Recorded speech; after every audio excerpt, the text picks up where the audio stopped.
Hello guys, welcome to Scion What Ifs. So in this video, we will see what if Goku permanently fused with every Z fighter. If you enjoy these kinds of stories, don't forget to show us some love by hitting the like button and subscribing to the channel. Your support means the world to us. Now, let's start the story. Chapter 1, The Convergence. Goku dropped to one knee, blood trickling from the corner of his mouth. The earth cracked beneath him as another shockwave ripped through the atmosphere. He looked up at the swirling vortex in the sky, a massive tear in reality that pulsed with dark energy. What the hell is that thing? Vegeta shouted, landing beside him with his battle suit torn and smoking. No idea, Goku said, wiping his face. But whatever's coming through, it's stronger than anything I've ever felt. The air crackled with electricity. Birds fled in every direction. The tear widened, revealing a void of absolute nothingness, darker than space, emptier than death. Then something emerged.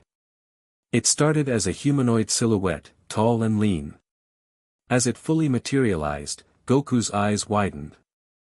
The being looked almost like a negative image of a person, skin like the night sky filled with distant stars, eyes glowing white-hot like twin suns. It had no distinct facial features beyond those eyes, yet somehow Goku sensed it was smiling. "Oh man," Goku said, climbing back to his feet. "We're in trouble. Speak for yourself, Kakarot." Vegeta's aura flared brilliant blue as he transformed into Super Saiyan Blue. "I've been itching for a real fight." The entity descended slowly, each movement fluid like water. It didn't fly so much as it simply existed where it chose to be. When it finally touched down on the rocky plateau across from them, the ground beneath its feet blackened and died. Life. The word echoed not just in Goku's ears but inside his mind. So much vibrant life on this world. Piccolo landed behind them, followed by Gohan and Krillin. "Dad," Gohan said, "what is that? Its energy doesn't feel like anything I've ever encountered." "I don't know, son." Goku rolled his shoulders. "But it's not friendly." The entity tilted its head. "I am void. I exist to consume.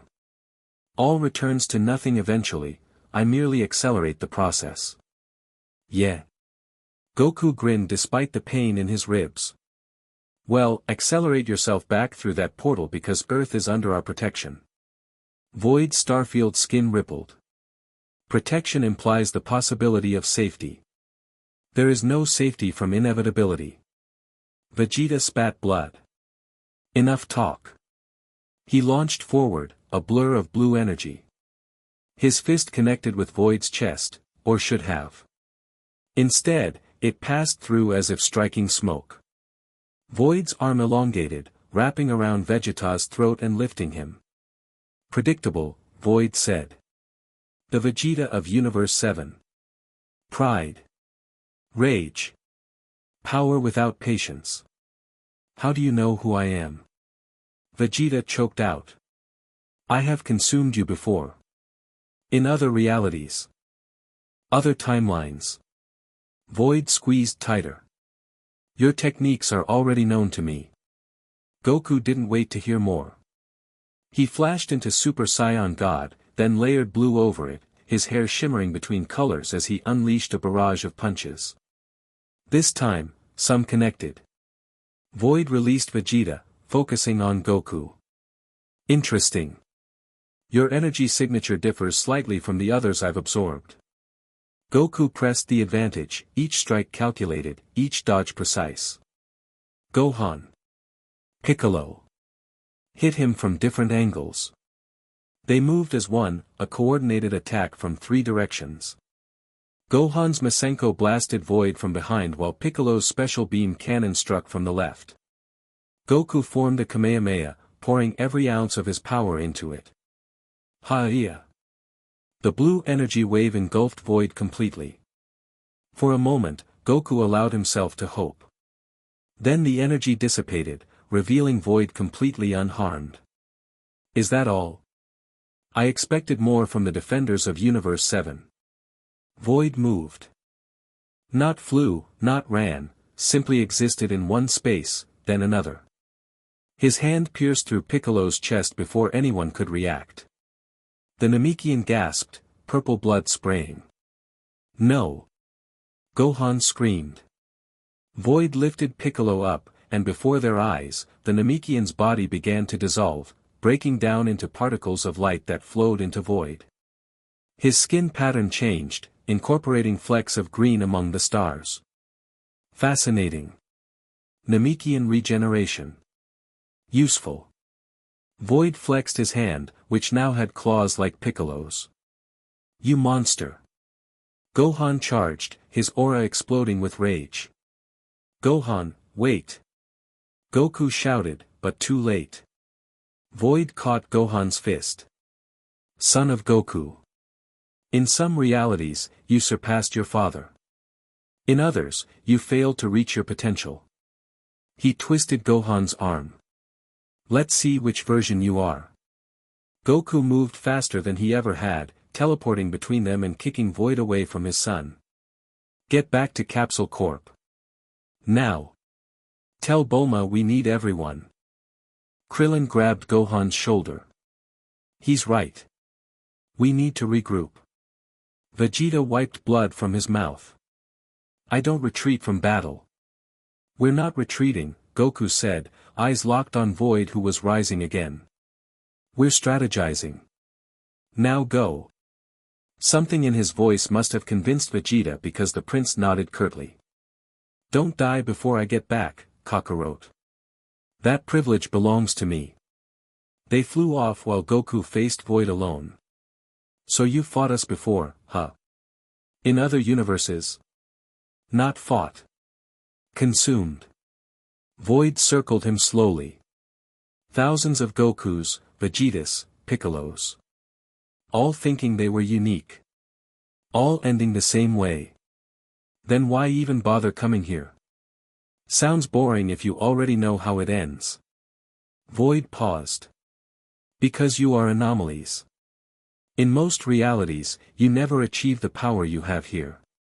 Something is different about Universe 7. Something I must understand before I consume it all. Goku smiled. Well, if you're looking for something different. He brought his fingers to his forehead. Catch me if you can. He teleported away, hoping Void couldn't track instant transmission. He needed time to think, time to plan. Because for the first time in a long time, Goku wasn't sure they could win this fight. Capsule Corporation buzzed with frantic activity. Bulma's emergency protocols had activated the moment the energy anomaly appeared, bringing all the Z fighters to her headquarters. When Goku materialized in the main lab, he found everyone waiting. He absorbed Piccolo, Gohan said, voice hollow. Just, took him apart and absorbed him. We felt his power from here, Tien said. It's unlike anything I've ever sensed. Master Roshi stroked his beard. Not energy exactly. More like, anti-energy. The absence of ki rather than its presence. Bulma looked up from her monitors. The readings are off the charts. Whatever this void is, it's creating a dimensional disturbance that's growing by the minute. Goku leaned against a wall, his body aching. He said he's consumed versions of us from other universes. Knew all our techniques before we even used them. So conventional fighting is useless, Vegeta growled. Perfect. The door slid open, and Supreme Kai appeared with Whis beside him. I feared this day would come, Supreme Kai said, his normally composed face etched with worry. Whis nodded solemnly. Lord Beerus sensed the disturbance from his nap. He's quite displeased. You know what this thing is? Goku asked. Void is what we call an entropy entity, Supreme Kai explained. A being from outside the multiverse that feeds on existence itself. They're drawn to sources of exceptional power and potential. Like science, Whis added. An Earth which has produced more remarkable warriors than most planets thousands of times its size. Bulma crossed her arms. Great. So we're basically an all-you-can-eat buffet for this thing. How do we kill it? Supreme Kai and Whis exchanged glances. You don't, Whis said. At least, not through conventional means. Void exists partially outside our reality. Physical attacks, even energy-based ones, have limited effect. Then what? Vegeta demanded. We just surrender. Let it consume everything. Supreme Kai took a deep breath.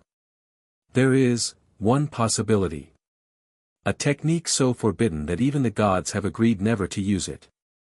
Well, now would be a good time to break that rule, Krillin said. It's not that simple, Supreme Kai replied.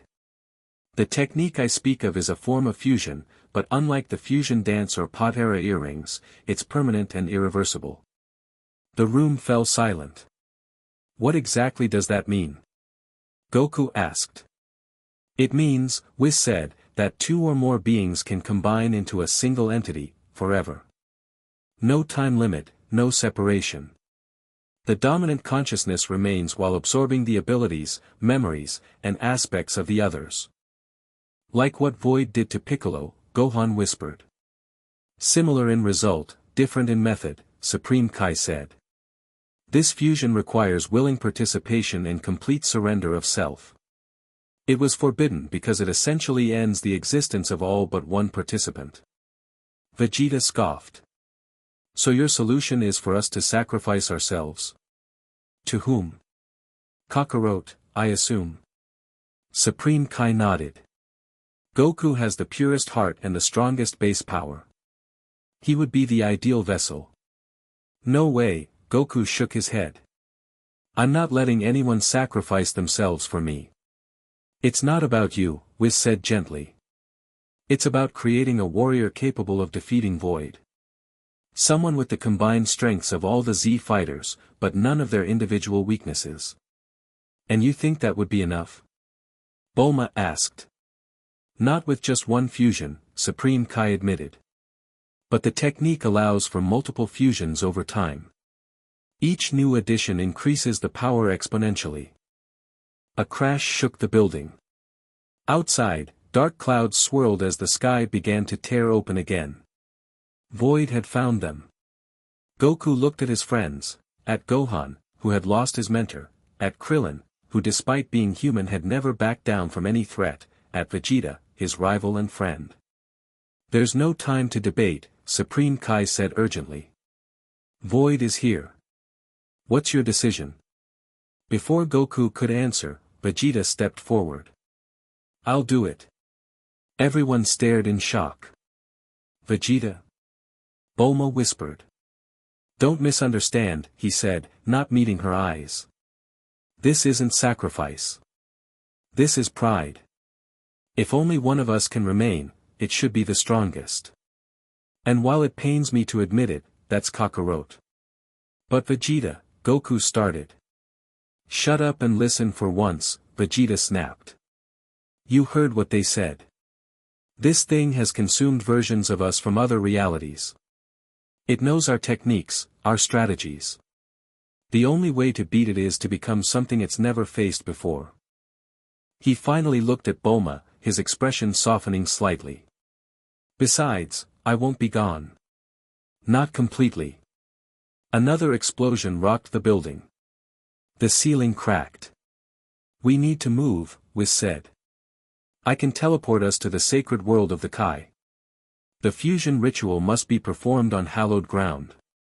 Dad? Gohan looked at Goku. Is this really our only option? Goku clenched his fists. I don't know, son. But I do know we can't beat Void as we are now. Then it's decided, Supreme Kai said. We perform the ritual with Goku and Vegeta. If it succeeds, we'll evaluate whether more fusions are needed. Bulma grabbed Vegeta's arm. Wait. Just, wait. You can't just decide this without, her voice broke.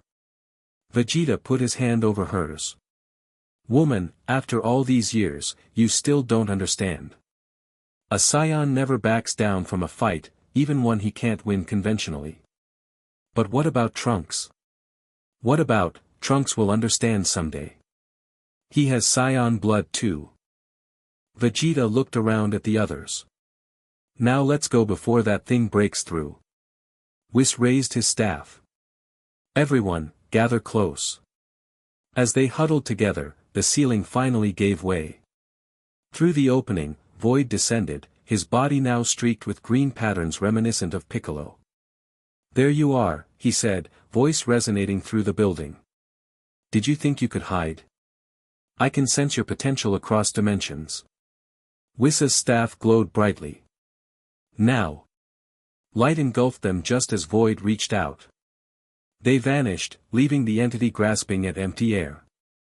The sacred world of the Kai was eerily peaceful, rolling green hills under a purple sky, ancient trees with silver leaves that chimed softly in the breeze.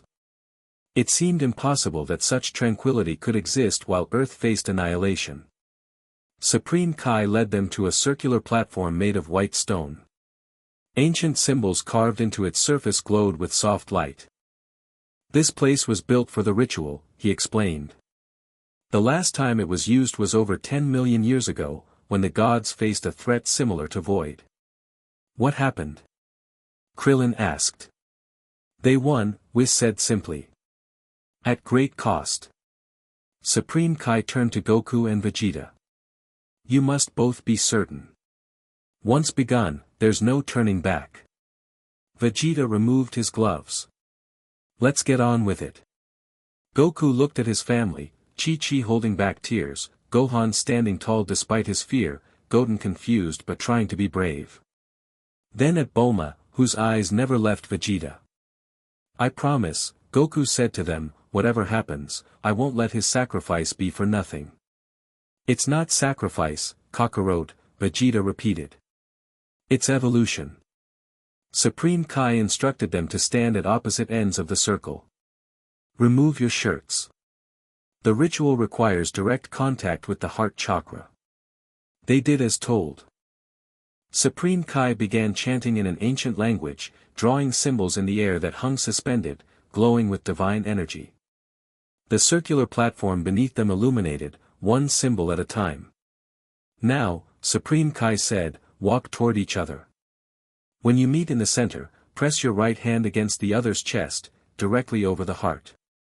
Goku and Vegeta moved slowly, each step causing the platform to pulse with light. When they reached the center, they stood face to face. Vegeta, Goku said quietly. Thank you. Don't thank me yet, Vegeta replied. You're about to have me in your head forever. You might regret it. Despite everything, Goku laughed. Wouldn't be the first time. They raised their hands, pressing their palms against each other's chests. The moment they made contact, energy surged between them, not the familiar ki they knew, but something older, more primal. Repeat after me, Supreme Kai instructed. I offer freely what is mine alone. They spoke in unison, I offer freely what is mine alone. Two become one, divided no more. Two become one, divided no more. Through sacrifice, unity. Through unity, transcendence.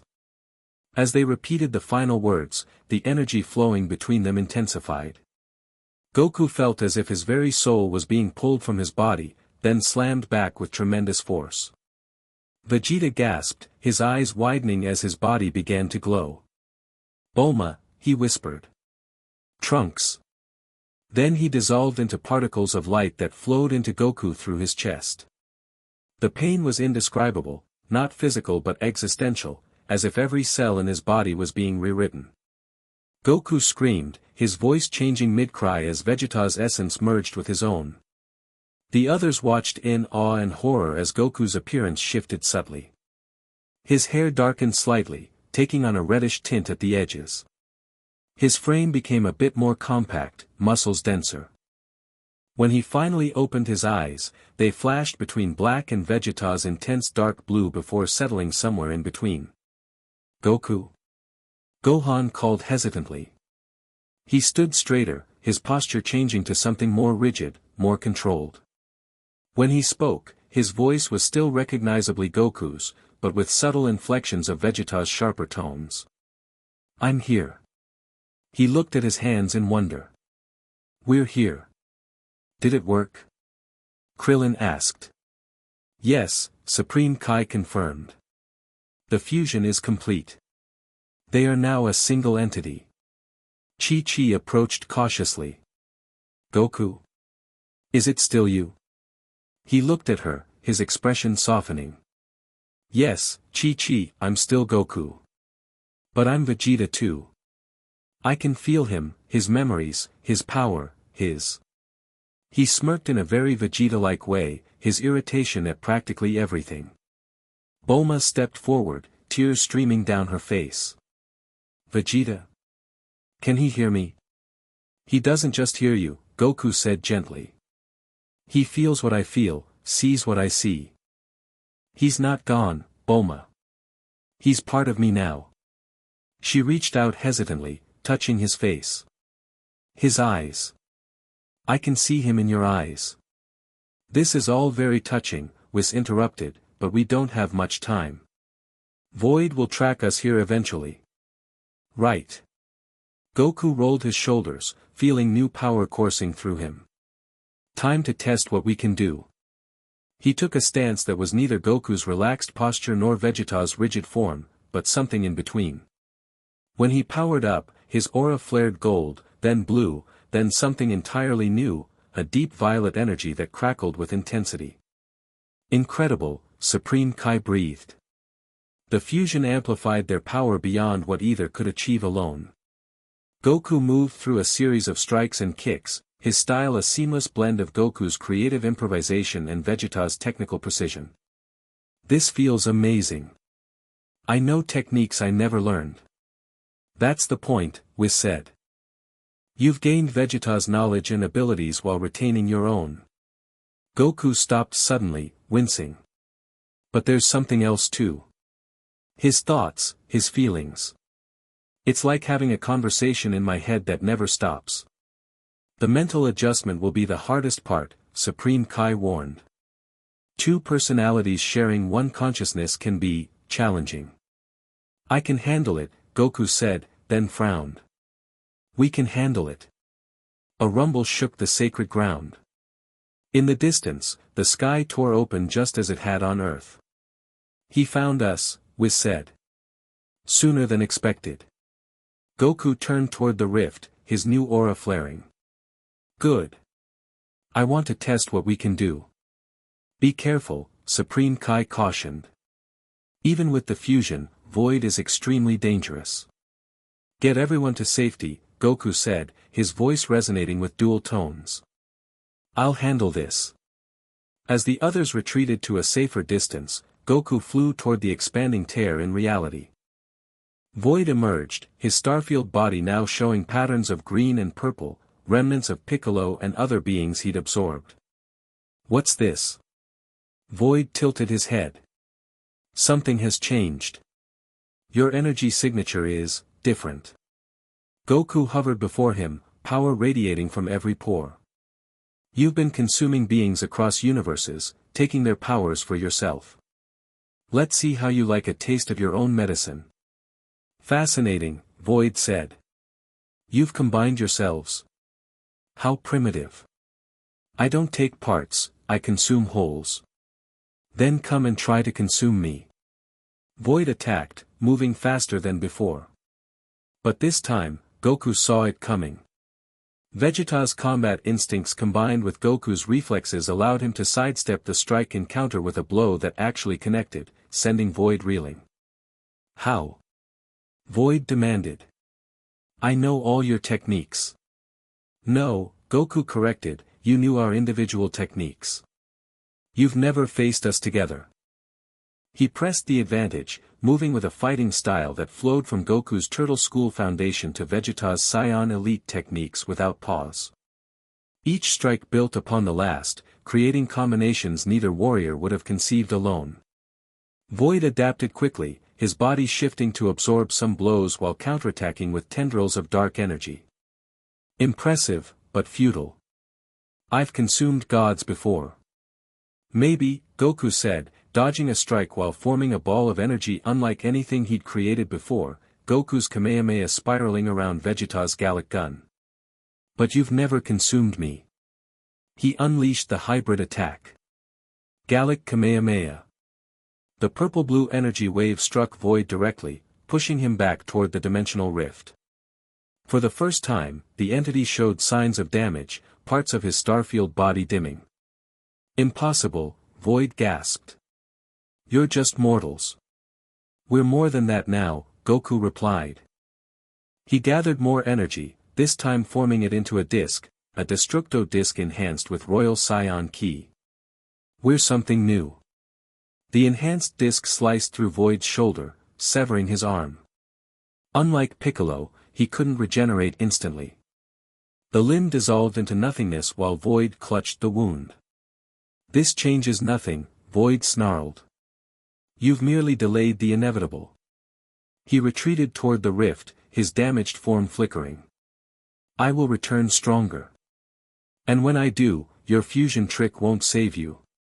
We'll be waiting, Goku promised. Void vanished into the tear, which sealed itself behind him. The pressure in the atmosphere immediately lightened as if the world itself was sighing in relief. Goku descended to where the others waited.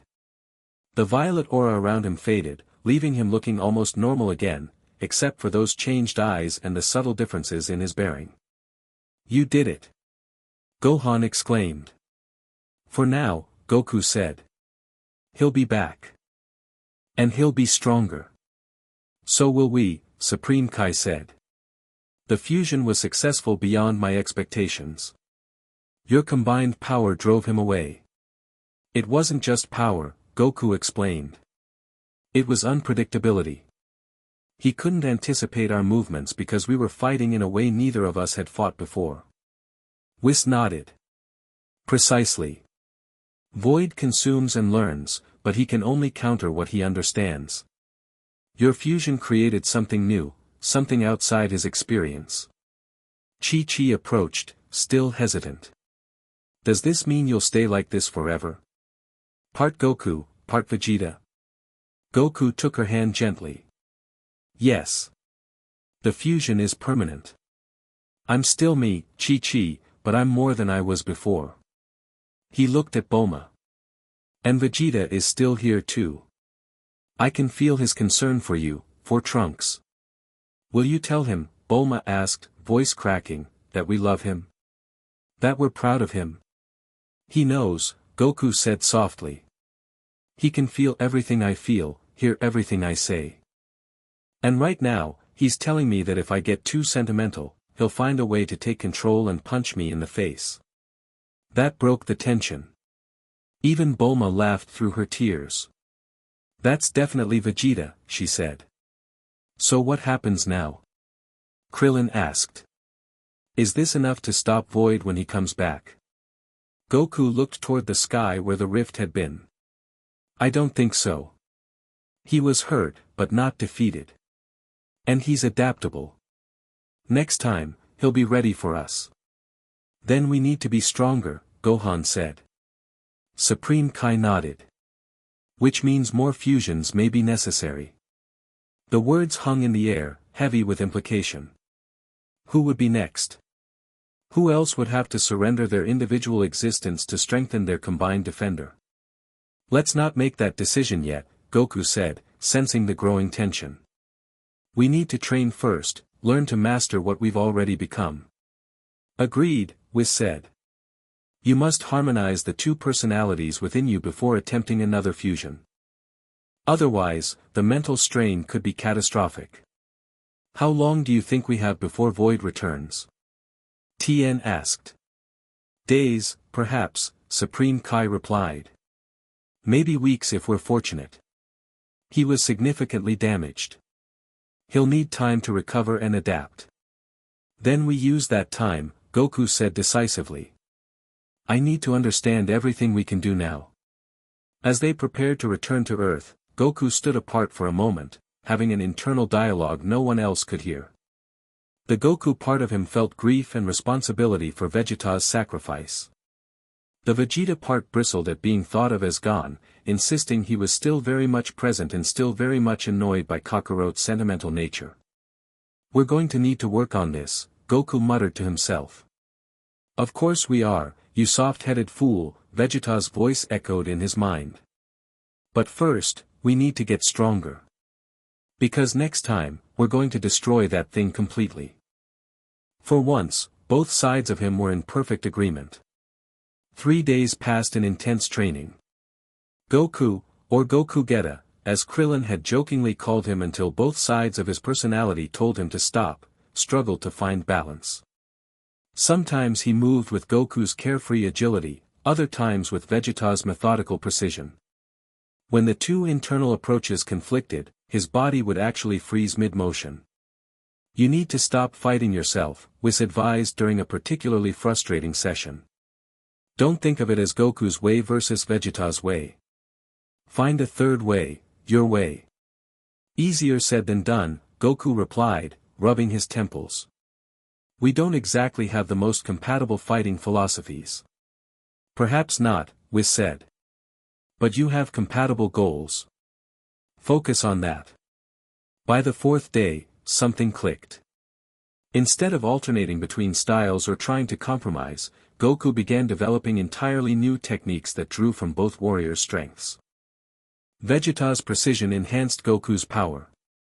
Goku's adaptability complemented Vegeta's technical expertise. On the 5th day, he managed to access a transformation neither had achieved individually, a state beyond blue that incorporated aspects of Ultra Instinct and Vegeta's Super Saiyan God SS evolved.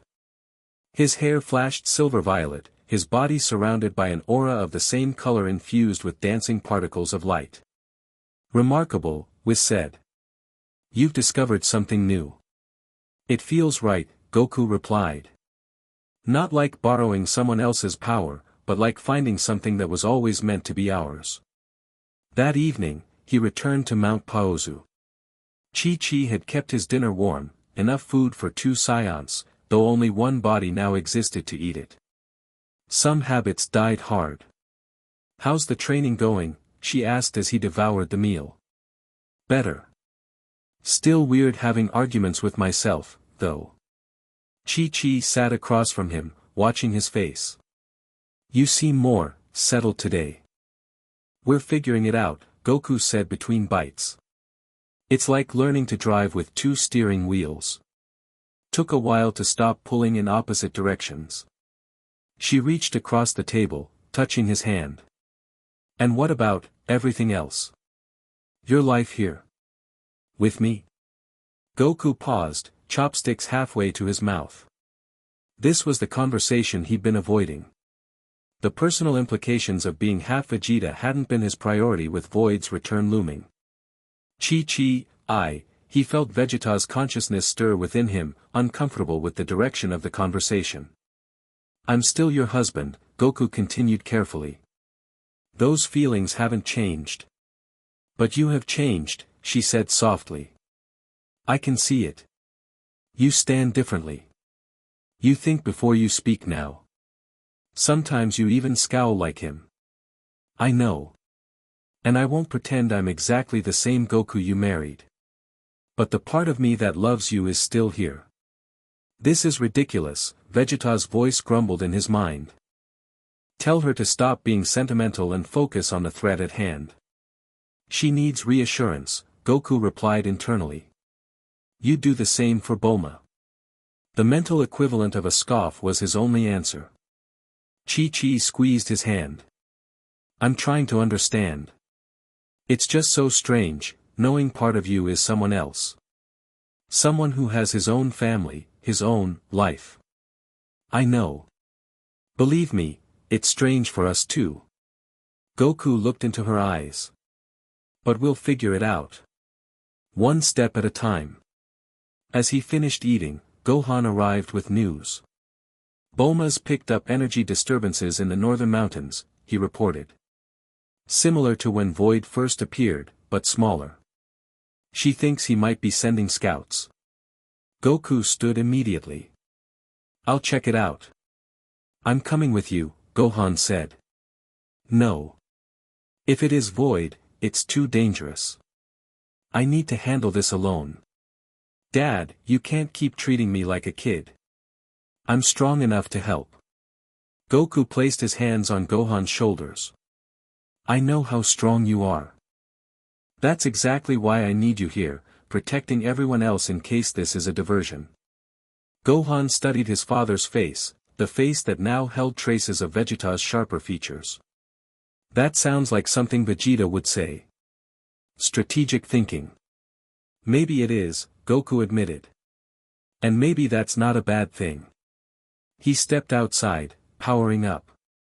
The violet aura of his new form surrounded him instantly, no longer requiring the lengthy transformation sequence of his previous states. I'll be back soon, he promised, then vanished using instant transmission. The northern mountains were shrouded in mist when he arrived. The energy signature Bulma had detected pulsed from within a deep valley, weaker than Void's but similar in its unsettling emptiness. Goku descended cautiously, senses alert. The mist parted, revealing a small tear in reality, a miniature version of the rift Void had emerged from. Something was coming through, but it wasn't Void himself. 3 figures stepped from the rift, humanoid but clearly not human. They had the same starfield skin as Void, but with different patterns of color woven through them. One glowed with a familiar green that reminded Goku of Piccolo, another with a golden hue he couldn't place, and the third with a blue tint that seemed to ripple like water. So, Goku called out, landing before them, Void sent his lackeys to test me. The green-tinted figure stepped forward. We are not lackeys. We are aspects of Void, given autonomy to accomplish what he himself cannot. And what's that? Study. Learn. Prepare. The figure tilted its head in a way that seemed disturbingly familiar. He was surprised by your fusion technique. He wishes to understand it before consuming this reality. Tell him to keep wishing, Goku replied. I'm not in a sharing mood. The golden figure laughed, a hollow, echoing sound. You misunderstand. We don't need your cooperation to learn. They spread out, encircling him. Goku dropped into his new fighting stance, balanced on the balls of his feet like Goku preferred, but with the controlled tension in his upper body that was pure Vegeta. 3 against 1, he smirked. Doesn't seem very sporting. We are beyond sport, the blue one said. We are inevitability. They attacked simultaneously. Goku leapt upward, letting them crash into each other, then countered with a spinning kick that caught the golden one across the face. It staggered back, more affected by the blow than Void had been. Not as tough as your boss, huh? Goku taunted. The green one extended its arm exactly like Piccolo would, grabbing Goku's ankle. We have our own strengths. It slammed him into the ground, then stretched its other arm to pin him down. The blue one approached, its hands beginning to glow with dark energy. Hold him still, it commanded. I need to extract the knowledge. Don't let it touch your head, Vegeta's voice warned in Goku's mind. Goku powered up, his violet aura exploding outward and severing the green one's extended arms. They dissolved into mist as he flipped to his feet. You want to know how we fused? Goku said. Try asking nicely. The golden figure rushed him, moving with speed that reminded him of Ultra Instinct. Goku barely blocked a series of strikes that would have incapacitated him had they connected. It's mimicking Ultra Instinct, he realized. Void must have consumed a version of me that mastered it. Then stop defending and attack, Vegeta's voice urged. Ultra Instinct is powerful but not infallible. Goku switched tactics, abandoning his defensive posture and charging directly into the golden figure's next attack. Their fists collided with enough force to shatter the nearby mountainside. Goku pushed through the pain, grabbing the entity's arm and using its own momentum to hurl it into the blue one. You're not Void, Goku said, breathing heavily. You're fragments. Copies. And not very good ones. The green one regenerated its arms, its starry skin pattern shifting angrily. We don't need to be perfect copies. We just need to learn. Then learn this. Goku brought his hands together, focusing his energy. A sphere of compressed power formed between his palms, not the blue of a Kamehameha or the purple of a Gallic gun, but the vibrant violet of his new form. The energy condensed further, becoming a tiny point of blinding light. Final Kamehameha. The beam that erupted from his hands was unlike anything he'd created before, Goku's signature attack enhanced by Vegeta's finishing move, amplified by their combined power. It tore through all three entities, vaporizing them instantly and continuing on to blast the dimensional rift closed. When the light faded, nothing remained of Void's aspects or the tear they'd emerged from. Goku lowered his hands, surprised by the effectiveness of the attack. That was, wow. Not bad, Vegeta's voice admitted grudgingly. Though I did most of the work. Sure you did, Goku thought back with a mental grin. He teleported back to Capsule Corp, where Bulma was monitoring the energy readings with Gohan and Supreme Kai. They're gone, he announced as he appeared. Some kind of fragments of Void, sent to study our fusion technique. Did they learn anything? Supreme Kai asked, concern evident. No. I destroyed them before they could report back. Bulma frowned at her monitors.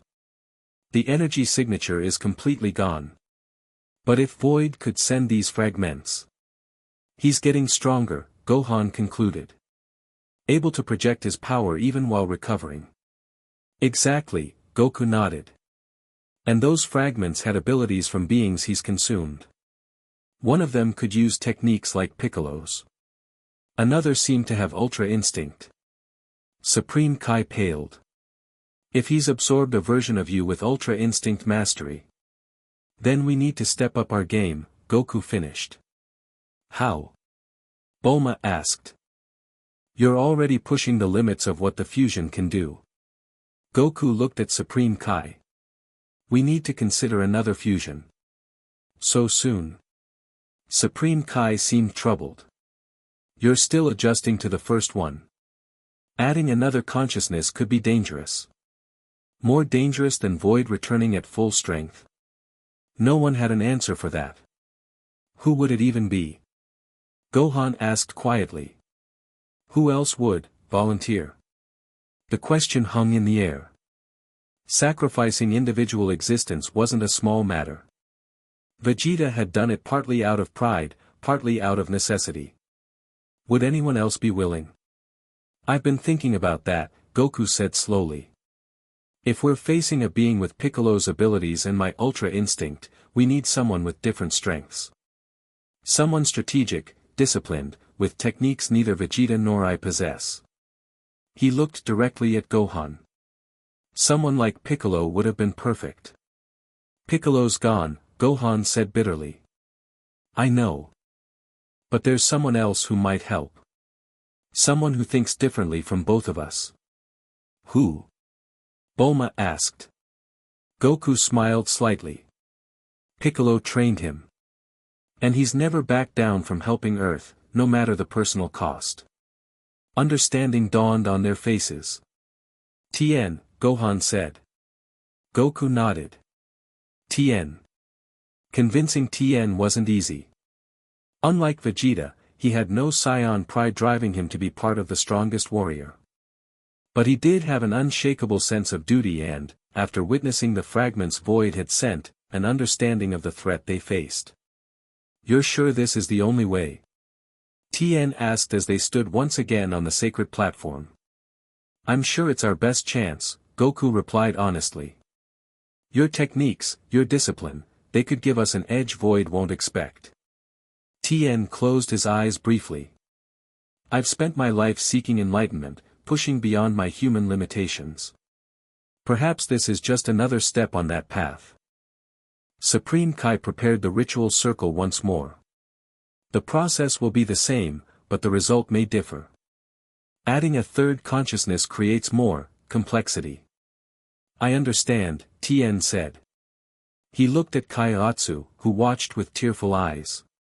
Take care of the dojo. I will, Kaiotsu promised. But you'll still be teaching through him, right? Right, Tien managed a small smile. Just from a different perspective. They took their positions. As before, Goku felt the sacred energy building between them as they recited the ritual words. When their hands met over their hearts, the power surged, but differently this time. Instead of the violent merging he'd experienced with Vegeta, Tien's essence flowed into him like water finding its level. Goku gasped as new knowledge filled his mind, meditation techniques, key control methods he'd never mastered, the secret of the multiform technique and Tien's advanced version of solar flare. But more than techniques, he gained Tien's mental discipline, his patience, his ability to analyze situations with detached clarity. When the light faded, Goku stood changed again. His physical appearance had shifted slightly, broader shoulders, a more centered posture. Most noticeably, when he opened his eyes, a third eye had formed on his forehead. "Whoa," Krillin breathed. Goku touched the third eye tentatively. "That's different." "Of course you got the eye," Vegeta's voice grumbled internally. "Now we look ridiculous." "The third eye is a symbol of enlightenment," Tien's calmer voice responded. "And it has practical applications in battle." "How do you feel?" Supreme Kai asked. "More balanced," Goku replied, surprised by the truth of it. "Tien's presence actually helps mediate between me and Vegeta." Kaiotsu approached, looking up at his former teacher's new form. "Tien. Can you hear me?" "He can," Goku confirmed gently. "And he wants you to know he's at peace with this decision." Goku demonstrated his enhanced abilities immediately. With Tien's key control added to his arsenal, he could now maintain his violet aura state with minimal effort.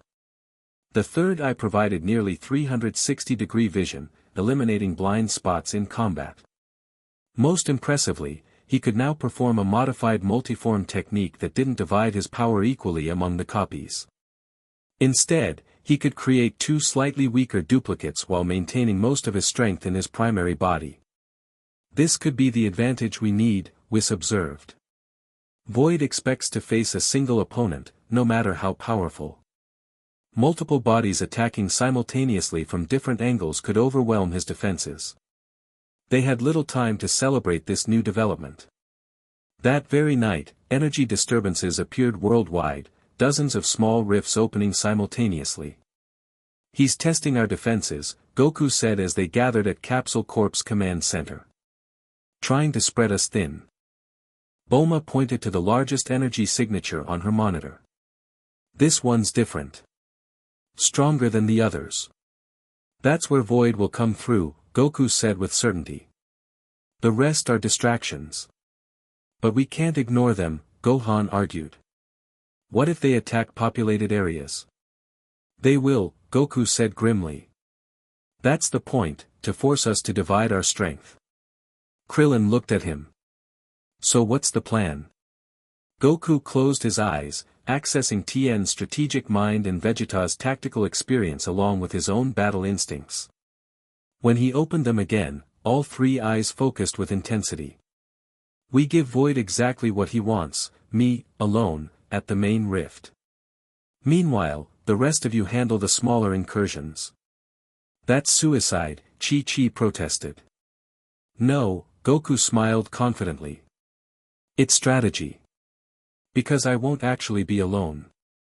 He demonstrated by splitting into three forms, his primary body and two duplicates, each radiating tremendous power. "I'll keep one copy with my main body to face Void. The other will help you deal with the fragments." He looked at Gohan. "You'll lead the defense team. Krillin, Yamcha, Android 18, and my duplicate will handle the northern hemisphere. Master Roshi, Kaiotsu, and the others can cover the south." "What about me?" Bulma asked. "I need you working on something else," Goku said. "A containment field, something that could temporarily trap Void if we can't destroy him outright." She nodded. "I'll see what I can do." As everyone prepared for battle, Whis pulled Goku aside. "There's something you should know," the angel said quietly. "Supreme Kai hasn't told you everything about the fusion technique." "What do you mean?" "With each new addition, the strain on the dominant consciousness increases exponentially. Three minds can coexist in relative harmony, but 4. 5. Eventually, the balance will break. Goku frowned. What happens then? Best case scenario. Personality fragmentation, loss of cohesion between the fused beings. Worst case. Whis' normally cheerful expression turns serious. Complete psychic collapse. You'd become a being of pure power with no controlling intelligence, essentially, a bomb waiting to explode. So there's a limit to how many can fuse. There is. And you're already approaching it. Whis placed a hand on Goku's shoulder. Choose your next fusion carefully, if there must be another. It may be your last. With those ominous words lingering, they joined the others. The rifts were growing, time running short. Goku created his duplicates, assigning one to Gohan's team while keeping the other with him. Remember, he told everyone, these fragments aren't as powerful as Void himself, but they're dangerous. Don't underestimate them. Gohan nodded, determination in his eyes. We won't let you down, Dad. I know. Goku looked around at his friends, at the people who had fought alongside him for years, through threats to Earth, the universe, and reality itself. Whatever happens today, it's been an honor fighting with all of you. They dispersed to their assigned locations. Goku and his duplicate headed for the largest rift, located in the barren wastelands where he and Vegeta had first fought so many years ago. Fitting, Vegeta's voice commented. Indeed, Tien added. Life is full of such cycles. The rift pulsed with dark energy, growing larger by the minute. Goku and his duplicate stood ready, their triple consciousness fully aligned for the first time. Come on then, Goku called out. We're waiting. The rift tore open completely. Void emerged, his form larger than before, the starfield of his body now swirling with colors from countless absorbed beings. Scion, he said, his voice resonating across the wasteland. You've changed again. Noticed that, did you?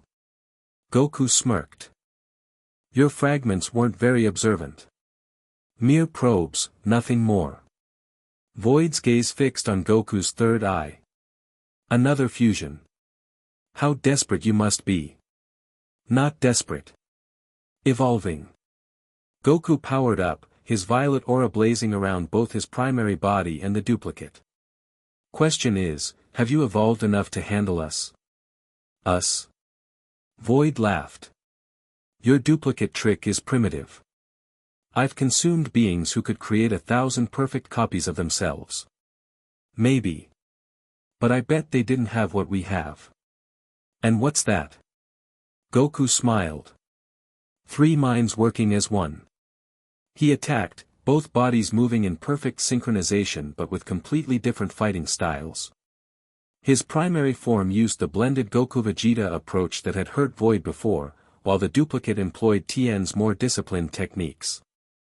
Void defended against the primary attack but took a solid hit from the duplicate's 4 witches technique, suddenly sprouting 2 additional arms to strike from unexpected angles. What? Void recoiled, genuinely surprised. That technique is just the beginning, Goku finished. His duplicate positioned itself behind Void while his primary form kept the entity's attention. The duplicate formed a triangle with its hands. Beam Ha. The concentrated energy blast struck Void from behind, creating a perfect square hole through his midsection. Unlike before, the wound didn't immediately begin to heal. Your regeneration's slower, Goku observed. Still recovering from our last fight? Void's starry eyes narrowed. A temporary setback. He struck back with devastating force, his arm elongating and splitting into multiple tendrils that attacked from all directions. Goku blocked most, but several pierced through his defenses, striking both his original body and the duplicate. I've adapted to your fusion strength, Void hissed. Did you think merely adding another mortal would be enough? Goku wiped blood from his mouth. Actually, I was counting on you thinking exactly that. He pressed his fingers to his forehead, and both he and his duplicate vanished, reappearing on opposite sides of Void. Before the entity could react, they simultaneously executed a new technique, combining Goku's Spirit Bomb gathering with Tien's Ki manipulation and Vegeta's precision. Spirit Tira Beam. The attacks collided with Void from both sides, pure energy meeting anti-energy in a catastrophic reaction. The resulting explosion tore the very fabric of space around them, creating a momentary pocket dimension where conventional physics ceased to apply. When reality reasserted itself, Goku found himself embedded in a mountain, his duplicate nowhere to be seen. Void hovered in the crater their attack had created, his form significantly diminished but still intact. Impressive, Void admitted. You actually managed to damage my core essence. Goku pulled himself from the rubble, breathing heavily. The duplicate had been destroyed in the explosion, its remaining energy returning to his primary body. Then why are you still talking? Goku taunted, buying time to recover. Because damage is not destruction. Void's form began to grow again, drawing in ambient energy from the environment. And unlike you, I can replenish myself indefinitely. Goku realized with horror that Void was draining life energy from the surrounding area. Plants withered, small animals fell dead, the very soil turned gray and lifeless. He's consuming the planet's energy, Tien's voice warned. At this rate, he'll kill everything within miles.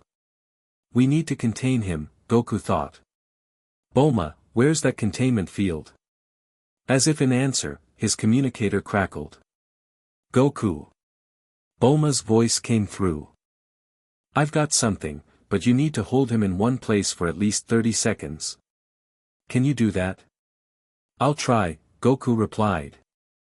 On my signal, activated at these coordinates. He faced Void again, gathering his remaining strength. One more round. Your persistence is becoming tedious, Void replied. Why continue fighting what you cannot defeat? Because that's what we do. Goku's violet aura flared brighter than ever. We never give up. Drawing on Tien's energy conservation techniques, Vegeta's strategic mind, and his own determination, Goku launched a final assault.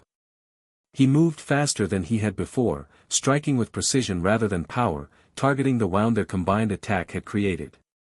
Void countered ferociously, but Goku wasn't trying to win, just to keep the entity in place. He checked his mental clock. 15 seconds. 20. 25. Now, Bulma, he shouted into his communicator. A series of devices buried around the battlefield activated simultaneously, projecting a dome of energy that encased both Goku and Void. What is this?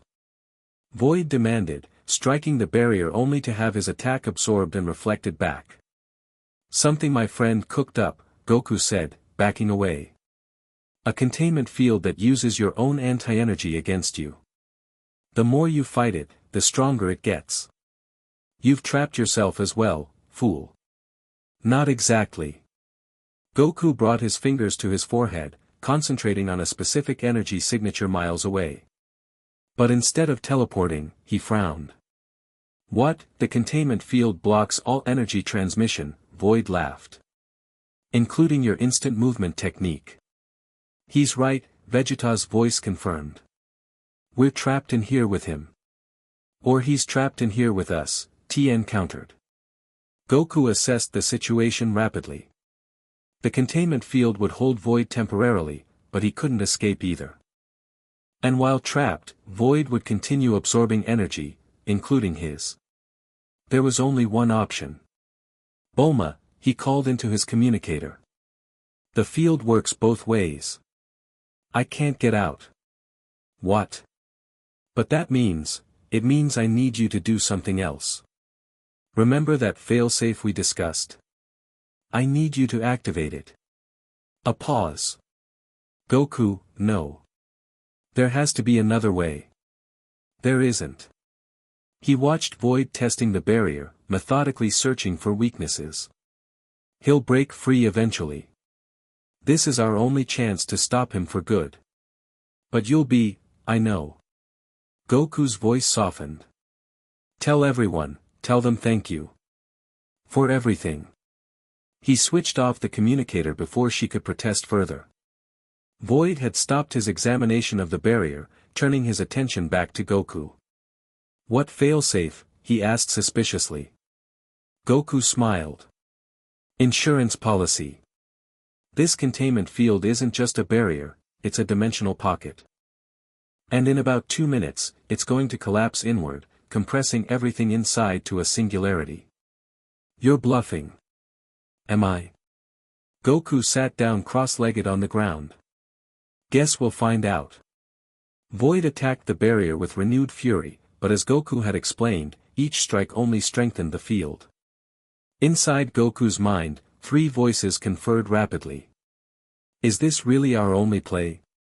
Goku asked. If the field collapses properly, the compressed energy should destroy his core essence completely, Tien analyzed. Our energy signature would be eradicated too. So we die, Vegeta stated bluntly. At least it's a warrior's death. Not necessarily, Goku countered. If I can time it perfectly. Outside the containment field, the other Z fighters gathered at a safe distance, watching the dome of energy that held both their friend and their enemy. What's happening in there? Krillin asked. Bulma checked her tablet, tears streaming down her face. The collapse sequence has begun. In 90 seconds, that entire pocket dimension will compress to a point smaller than an atom. With Dad inside, Gohan said hollowly. Can't we stop it? Chi-Chi pleaded. It was his choice, Bulma replied. His failsafe. Inside the dome, Goku concentrated as he'd never concentrated before.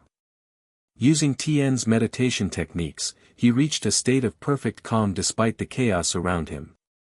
Void continued his frantic attempts to escape, growing more desperate as the containment field began to contract. You'll die too. Void shouted. Is that your plan? Mutual destruction? Not exactly. Goku opened all 3 eyes, focusing on the precise center of Void's being. Just yours. The field contracted further, forcing them closer together. 60 seconds remained. Goku stood, gathering the last of his energy. You know, he said conversationally, there's one technique you haven't seen yet. One I wasn't sure would work until now. More tricks. Void snarled. Nothing can penetrate this barrier. We're both trapped. I don't need to penetrate it. I just need to do something you can't. And what's that? Goku smiled. Separate. Drawing on the combined knowledge of 3 warriors, Goku performed a modified version of the multiform technique. But instead of creating duplicates, he focused on separating the fused consciousnesses within him. For a brief, excruciating moment, 3 distinct auras surrounded his body, orange for Goku, blue for Vegeta, white for Tien. Impossible, Void whispered. With a cry of effort, Goku forced his original consciousness forward, separating it from the fused body. It manifested as a spectral form, pure energy without physical substance. At the same instant, he used instant transmission, not to teleport his physical body, but to project his consciousness beyond the barrier. The last thing he saw before his awareness shifted was Void's face contorted in fury as the containment field collapsed inward, compressing his physical body, with Vegeta and Tien still inside, into nothingness along with their enemy. Outside the barrier, the Z fighters watched in horror as the dome shrank to a pinpoint and vanished with a reality-warping implosion. Where it had stood, nothing remained, not even dust. He's gone, Chi-Chi whispered, falling to her knees. They're all gone. But as the shockwave dissipated, a strange phenomenon occurred. A ball of orange energy formed in the air above the implosion point, pulsing weakly. It drifted down, taking on a vaguely humanoid shape before collapsing to the ground. What is that? Krillin asked, approaching cautiously. The energy coalesced, becoming more defined, a transparent, ghostly version of Goku, but without Vegeta's features or Tien's third eye. Goku? Bulma stammered. The apparition looked up, recognition in its eyes. When it spoke, the voice was faint but unmistakably Goku's alone. "Hey guys," it said weakly. "I think I left my body behind." As Bulma and the others rushed to the spectral form, energy readings around the world normalized. The smaller rifts sealed themselves as Void's fragments dissipated. Earth was safe, for now. But at what cost? Goku's consciousness had survived, but without a physical form. Vegeta and Tien were gone completely, sacrificed along with Goku's body to destroy Void. The victory was bittersweet, the future uncertain. In Bulma's lab, the ghostly Goku hovered above a containment pod designed to stabilize his energy pattern. "Can you fix him?" Chi-Chi asked, voice breaking. Bulma wiped exhausted eyes. "I don't know. This is beyond anything I've ever dealt with. He's pure consciousness now, no body, no ki in the traditional sense. But he's alive." Gohan pressed. In a manner of speaking, Supreme Kai answered, examining the spectral form. He managed to project his original consciousness out at the exact moment of compression. A remarkable feat, even for Goku. "What about my dad and Tien?" Gohan asked. "Could they have survived too?" Supreme Kai's expression was grim. Their consciousnesses were still within the physical form when it was compressed. "I'm sorry, but they're gone." Goku's spectral form stirred. "Not gone," he said, his voice echoing strangely. "Sacrificed. There's a difference. Can you hear us clearly?" Bulma asked, adjusting instruments around the pod. "Yeah. Getting stronger too." The ghostly image became slightly more defined. "I can feel my energy stabilizing." "But you have no physical form," Supreme Kai said. "No body to return to." Goku's spirit seemed to smile. "Maybe I don't need one. At least not right away." "What do you mean?" Chi-Chi asked. "Void is gone, but his energy signature didn't completely dissipate. I can sense traces of it, echoes spreading across dimensions." Whis, who had been observing silently, stepped forward. "He's correct. Entropy entities like Void are difficult to destroy completely. His essence may reform eventually." "How long?" Gohan demanded. "Years. Decades, perhaps. But eventually, he will return." Goku's spectral form pulsed with determination. "Then we have time. Time for me to learn to exist like this. Time to find a way back to physical form. Time to prepare." "But how?" Chi-Chi asked, reaching toward the containment field only to have her hand pass through Goku's ghostly image. "I don't know yet," he admitted. "But I will. We've faced impossible odds before." As his friends and family gathered around, offering support and beginning to plan for an uncertain future, Goku felt something strange, a resonance within his spectral form, like distant voices offering encouragement. Not Vegeta's gruff commands or Tien's measured wisdom, but something else. Something that suggested that perhaps their sacrifice hadn't been permanent after all. Nothing ever truly ended. Existence transformed, evolved, continued in new ways. He had time to discover what that meant, for himself, for his lost friends, and for the universe they had saved. For now, that was enough. Chapter 2, The Collective Mind. 3 months passed like a dream, or rather, like existing within one. Goku's consciousness floated in Bulma's specialized containment field, a ghost without form but not without purpose. Day by day, his spectral energy grew stronger, more defined. What had begun as a vague orange mist now held his distinct shape, translucent but unmistakably Goku. "Energy readings are up 12% this week," Bulma reported, sliding her finger across a tablet. Her eyes showed the strain of endless work, but satisfaction too. "You're getting stronger." "I feel it," Goku replied, his voice no longer the faint echo it had been. "Yesterday I managed to move that pencil half an inch. Telekinesis without a physical form. Impressive." She made another note. At this rate, you might be able to interact with solid objects consistently within another month. Goku's spectral form crossed its legs, floating in a meditative position. Too slow. The dimensional rifts are increasing again. Bulma's expression darkened. I know. 17 found another one near the northern islands yesterday. That makes 8 this month. Since Void's apparent destruction, fragments of his essence have been appearing worldwide, small tears in reality that leaked anti-energy into their world. Nothing had come through yet, but each rift took longer to seal than the last. He's coming back, Goku said with certainty. Gathering his strength. But we destroyed him. You, Vegeta, and Tien sacrificed everything. We destroyed his physical form in this dimension. But entities like Void exist across multiple realities. Goku closed his eyes. I can feel him rebuilding himself. Drawing his scattered essence together. How long do we have? A year, maybe less. Bulma set down her tablet with a sigh. Then we need to accelerate the restoration process. You need a body, Goku. Not just any body, he corrected. One that can continue the fusion process. One strong enough to host multiple consciousnesses.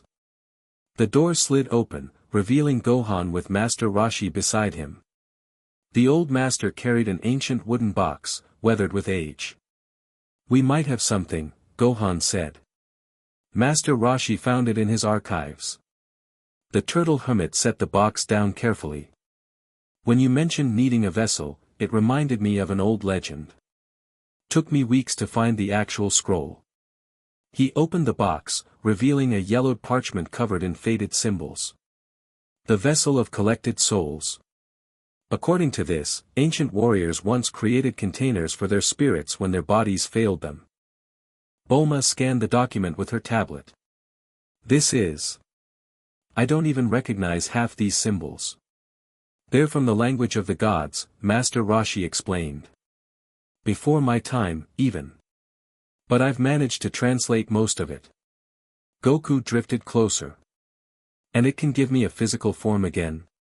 More than that, Roshi said. It creates a vessel specifically designed to house multiple spirits. The ancients used it to preserve their greatest warriors, combining their knowledge and power. Gohan looked up sharply. Like the fusion technique Supreme Kai taught us. Exactly, Roshi nodded. I suspect they're related practices, developed from the same source. Hope surged through Goku's spectral form, causing it to glow brighter. So I could not only get a body back, but one designed to continue the fusions. Potentially, Roshi cautioned. But creating this vessel requires specific ingredients. Rare ones. Bulma had finished her scan. According to this translation, we need essence of immortality, clay from sacred ground, and... Her eyes widened. The willing sacrifice of divine energy. Divine energy? Gohan frowned. You mean like from Supreme Kai or Beerus? Unlikely they'd volunteer, Roshi muttered. Goku floated in silent contemplation. There's another source of divine energy. One that might be willing to help. The others looked at him questioningly. Dend, Goku said. As Earth's guardian, he channels divine energy. And he's our friend. Gohan immediately shook his head. We can't ask Den to sacrifice his energy. It could kill him, and Earth would lose its guardian. Not all his energy, Goku clarified. Just enough to catalyze the process. I'd never ask him to risk his life. Bulma studied the scroll again. The immortality essence is problematic too. Where would we find something like that? Master Roshi smiled slightly. I might have an idea about that. There's someone who's been running from death longer than anyone. Who? Fortune teller Baba. My sister. The path to restoring Goku's physical form proved more complex than anticipated. Fortune teller Baba initially refused to provide her essence of immortality, the mystic energy that had kept her alive for centuries. You're asking me to give up part of my life force, she croaked, floating on her crystal ball in her palace courtyard. Why would I do something so foolish? Because if Void returns, your immortality won't matter anyway, Master Roshi argued. He'll consume everything, including you, sister. Baba's wrinkled face scrunched in thought. I want something in return. Something valuable. Name it, Goku's spirit said. Her ancient eyes fixed on his spectral form. One glimpse beyond the veil. You've been existing between life and death, son Goku. You've seen things no living being has. Share that knowledge with me. Goku hesitated. The truth was, his existence as pure consciousness had indeed revealed aspects of reality normally hidden from the living. Patterns of energy that connected all things, echoes of past and future events intertwined with the present. Sacred knowledge not meant for mortals. I can show you some of it, he agreed carefully. But not all. Some things should remain hidden. Baba cackled. Fair enough. I've lived too long to want all of life's mysteries solved anyway. With Baba's reluctant cooperation secured, they turned to gathering sacred clay. Den directed them to the original site of Kami's lookout, hidden deep within Earth's crust, a place where divine energy had saturated the ground for millennia. Gathering the materials took weeks. All the while, the dimensional rifts continued to appear with increasing frequency. Each one leaked more anti-energy than the last, creating dead zones where nothing could grow or live. Finally, on the night of a new moon, they gathered at Capsule Corporation's most secure laboratory. Den stood beside a clay vessel shaped like a human form, crafted from the sacred earth. Baba floated nearby, her wizened hands clutching a vial of glowing blue essence, her immortality distilled into liquid form. Once we begin, we cannot stop, Den warned. Are you certain this is the path you wish to take, Goku? Goku's spirit hovered above the clay figure. I'm sure. It's the only way to prepare for Void's return. Very well. Den placed his hands over the vessel. Then let us begin. The young guardian closed his eyes, channeling his divine energy. Golden light flowed from his palms into the clay, which began to glow in response. Baba uncorked her vial, pouring the immortality essence over the illuminated form. Now, Goku, Den instructed through gritted teeth. Your consciousness must enter the vessel while the energies are merging. Goku's spectral form dove toward the glowing clay. The moment he made contact, blinding light filled the room. The clay liquefied, reshaping itself around Goku's energy pattern. Everyone shielded their eyes as power surged through the laboratory, shorting out equipment and cracking the reinforced walls. When the light finally faded, a figure lay where the clay vessel had been, humanoid but not quite human. Its skin had the texture of fired clay with luminous orange energy pulsing beneath the surface like blood through veins. The face was Goku's, but smoother, less defined, as if carved by an artist working from memory. For a long moment, the figure didn't move. Bulma stepped forward cautiously. Goku. The eyes opened, not black like Goku's had been, but glowing orange like twin suns. The figure drew a shuddering breath, its first. It worked, Goku whispered, looking at his new hands in wonder. I can feel again. He sat up slowly, movements stiff and experimental. When he tried to stand, his legs buckled, unused to supporting weight. Gohan rushed forward to catch him. Easy, Dad. Take it slow. No time for slow, Goku said, though he leaned on his son gratefully. Need to test this body's limits. Need to know what I'm working with. Den collapsed into a chair, exhausted from the energy expenditure. The vessel should strengthen as you use it. It's not organic tissue, but a divine composite, adaptable, resilient. Baba circled the newly formed Goku, studying him with narrowed eyes. Interesting. Not alive in the conventional sense, but not dead either. Something in between. Like a permanent fusion between spirit and matter, Master Roshi observed. Goku flexed his new fingers, feeling strength returning with each movement. It feels different. Lighter somehow. Like gravity affects me less. Makes sense, Bulma said, scanning him with her instruments. Your density readings are lower than a normal human's. You're partially energy-given form rather than solid matter. Over the next few days, Goku tested his new body's capabilities. It proved both stronger and more limited than his original form. He could channel ki with unprecedented precision, but generating large amounts quickly depleted his reserves. Flight came naturally, as if his partially energy-based composition rejected gravity's pull. Yet he tired faster, needing to rest and rebuild his energy frequently. Most importantly, the clay vessel could not transform. Super Saiyan was beyond its capabilities, his power remained consistent rather than escalating through transformations.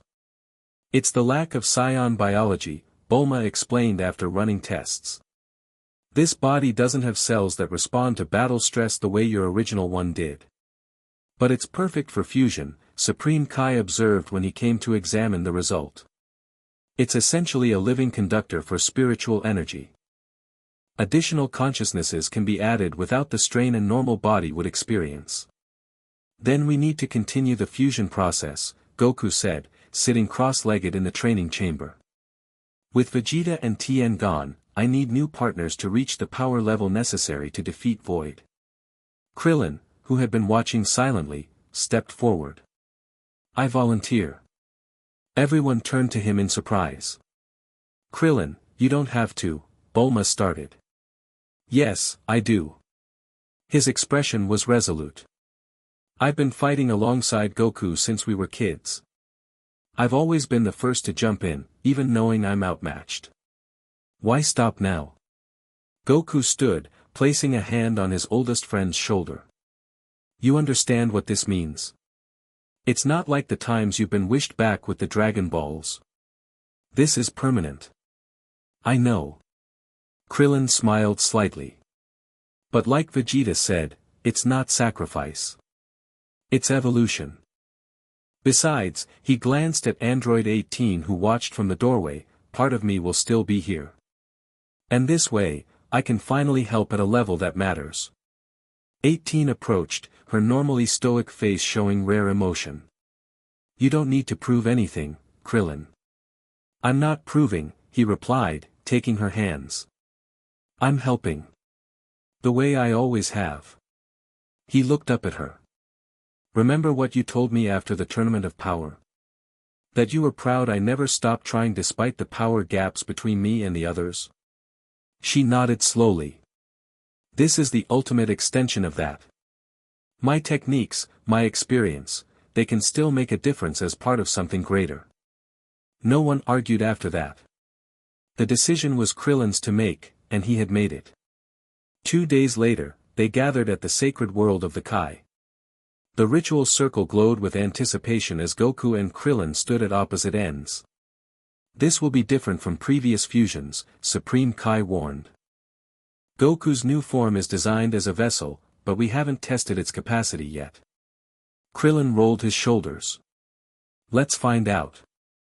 They performed the ritual as before, meeting in the center with hands over each other's hearts. The energy flowed between them, but instead of the violent merging or gentle absorption of previous fusions, Krillin's essence simply vanished into Goku's clay-like body as if drawn into a vacuum. For a moment, Goku stood completely still, his orange glowing eyes wide with shock. Then he doubled over, gasping. Goku! Chi-Chi cried out in alarm. I'm okay, he managed, straightening slowly. It's just, different. Krillin didn't merge with my consciousness like Vegeta and Tien did. He's separate somehow, like a voice in another room. Can you access his abilities? Supreme Kai asked. Goku held out his hand, concentrating. A glowing disk of energy formed above his palm, Krillin's Destructo disk, perfectly formed. Yes, but it's not intuitive like before. I have to reach for them. Over the following weeks, Goku learned to navigate this new fusion dynamic. His clay vessel functioned as a container for separate consciousnesses rather than merging them completely. He could access Krillin's techniques and memories, but had to deliberately connect with them rather than having them integrated with his own. This had advantages. The mental strain was significantly reduced compared to his previous fused state with Vegeta and Tien.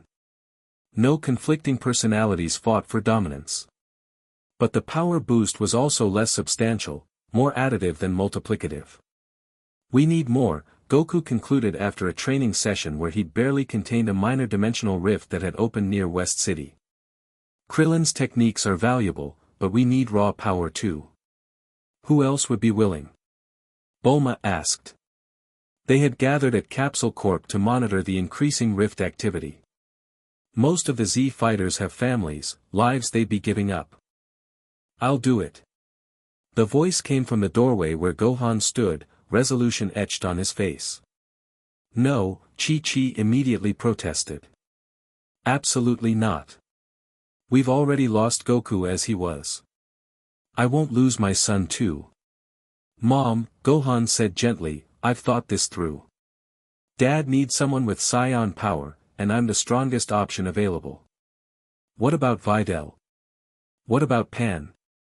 Chi-Chi demanded. "They're exactly why I'm volunteering."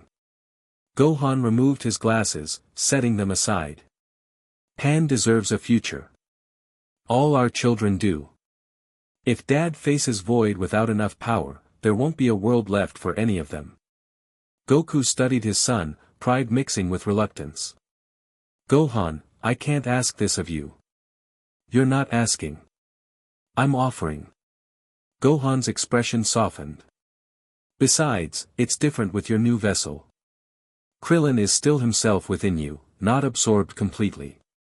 I'd still be me, just sharing space." The argument continued for hours, but Gohan remained adamant. Finally, Chi-Chi relented with one condition: they would wait until the last possible moment, using fusion only if absolutely necessary.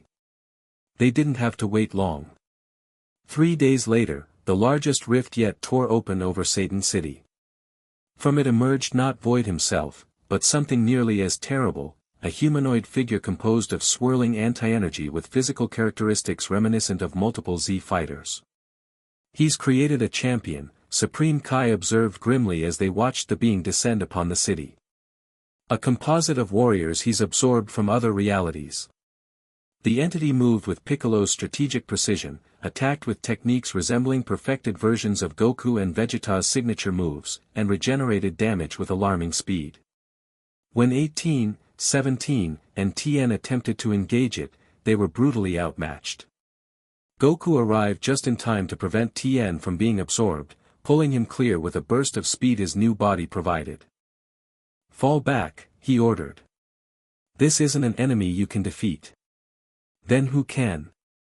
17 demanded, clutching a shattered arm.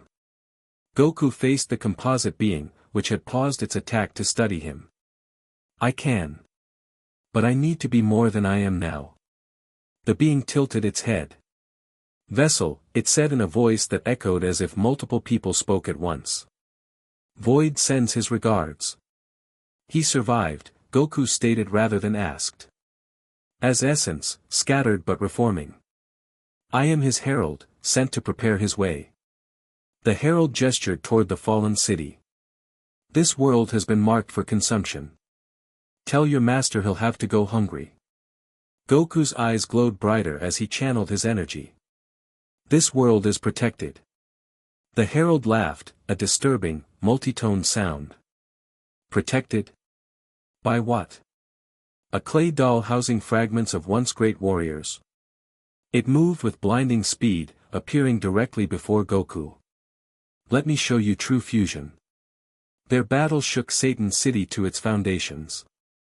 The herald possessed all the techniques Void had absorbed from alternate versions of the Z fighters, executed with perfect precision.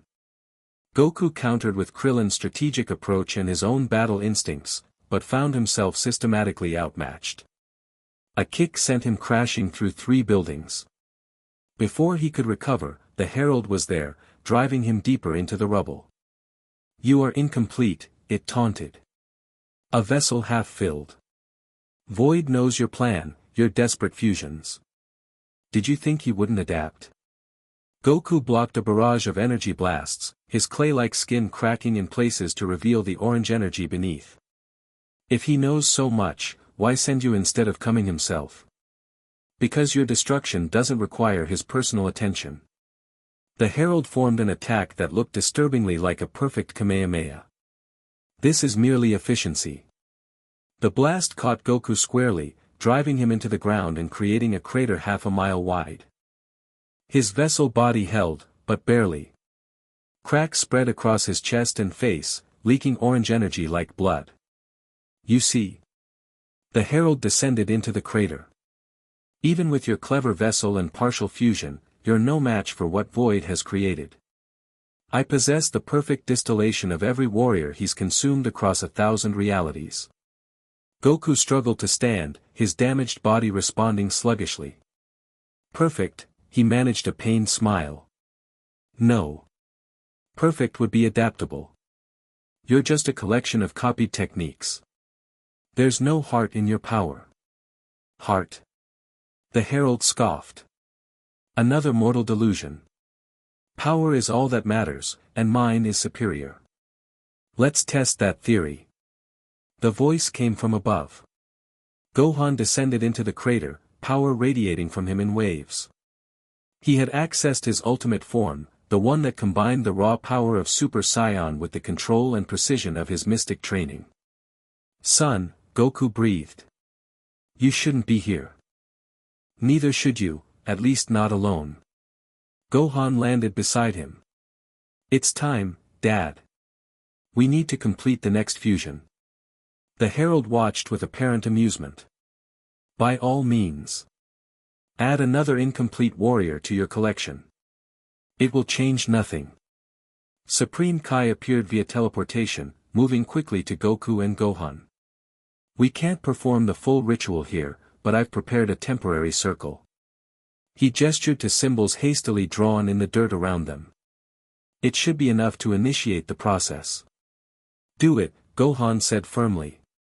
Gohan, wait, Goku started. No more waiting. Gohan placed his hand on his father's cracked chest, directly over where his heart would be. I offer freely what is mine alone. Supreme Kai's eyes widened. You know the incantation? I memorized it after watching you perform the ritual. Gohan continued, his hand beginning to glow. Two become one, divided no more. Through sacrifice, unity. Through unity, transcendence. Energy surged between them, not the controlled flow of the formal ritual, but something rawer, more primal. Gohan's body began to dissolve into particles of light that streamed into the cracks in Goku's vessel form. The Herald moved to interrupt, but a barrier of energy formed around the fusing pair, repelling its attack. No, it snarled. Void foresaw this possibility. Within the barrier, Goku felt Gohan's consciousness enter his vessel, not a distant voice like Krillin's, but a powerful presence that filled empty spaces he hadn't known existed. The cracks in his clay body sealed themselves, the material darkening slightly to a richer, earthier tone. His power surged, not additively but exponentially, as Gohan's Saiyan energy resonated with his own. When the light faded, Goku stood transformed. His vessel body had grown slightly taller, more defined. His hair, previously a simplified approximation of his original style, now incorporated elements of Gohan's, slightly longer, with a single lock falling across his forehead. Most strikingly, his eyes now shifted between orange and a deep, penetrating black. What have you done? The Herald demanded. Goku looked at his hands, feeling the new power coursing through him. Unlike the fusion with Krillin, Gohan's consciousness had partially integrated with his own, not competing as Vegeta's had in his original body, but harmonizing, enhancing. I've evolved, Goku replied, his voice carrying subtle echoes of Gohan's inflections. Again. He moved, and the world seemed to slow around him. The Herald attempted to dodge, but Goku's fist connected with impossible precision, Gohan's technical perfection guiding his father's raw power. The impact sent the herald flying through the remains of Satan City. Goku followed, his speed now matching the entities. They exchanged blows at a pace invisible to normal eyes, each impact releasing shockwaves that shattered windows miles away. Impossible, the herald growled as a kick landed square in its midsection. Your vessel shouldn't be capable of channeling this much power. You're right. Goku caught the herald's fist, stopping its momentum completely. A normal vessel couldn't. But I'm not normal. I'm a father who just accepted his son's ultimate gift. He pulled the herald forward, off balance, then delivered a strike combining Krillin's precision targeting with Gohan's perfect form and his own raw power. His fist punched straight through the entity's chest, gripping something solid within the swirling anti-energy. And here's the difference between us, Goku continued, energy building around his embedded arm. Your master takes. I receive what's freely given. He released a concentrated burst of energy directly into the herald's core. The entity convulsed, its form destabilizing as conflicting energies tore it apart from within. With a final shriek that echoed across multiple frequencies, it exploded into particles of anti-energy that dissipated into the atmosphere. Goku landed amid the rubble, breathing heavily. The fusion with Gohan had multiplied his power far beyond what Krillin's addition had achieved, but controlling it strained his vessel body. Hairline cracks appeared along his arms before sealing themselves. The vessel is adapting, Gohan's voice spoke within his mind, clearer and more distinct than Krillin's had been.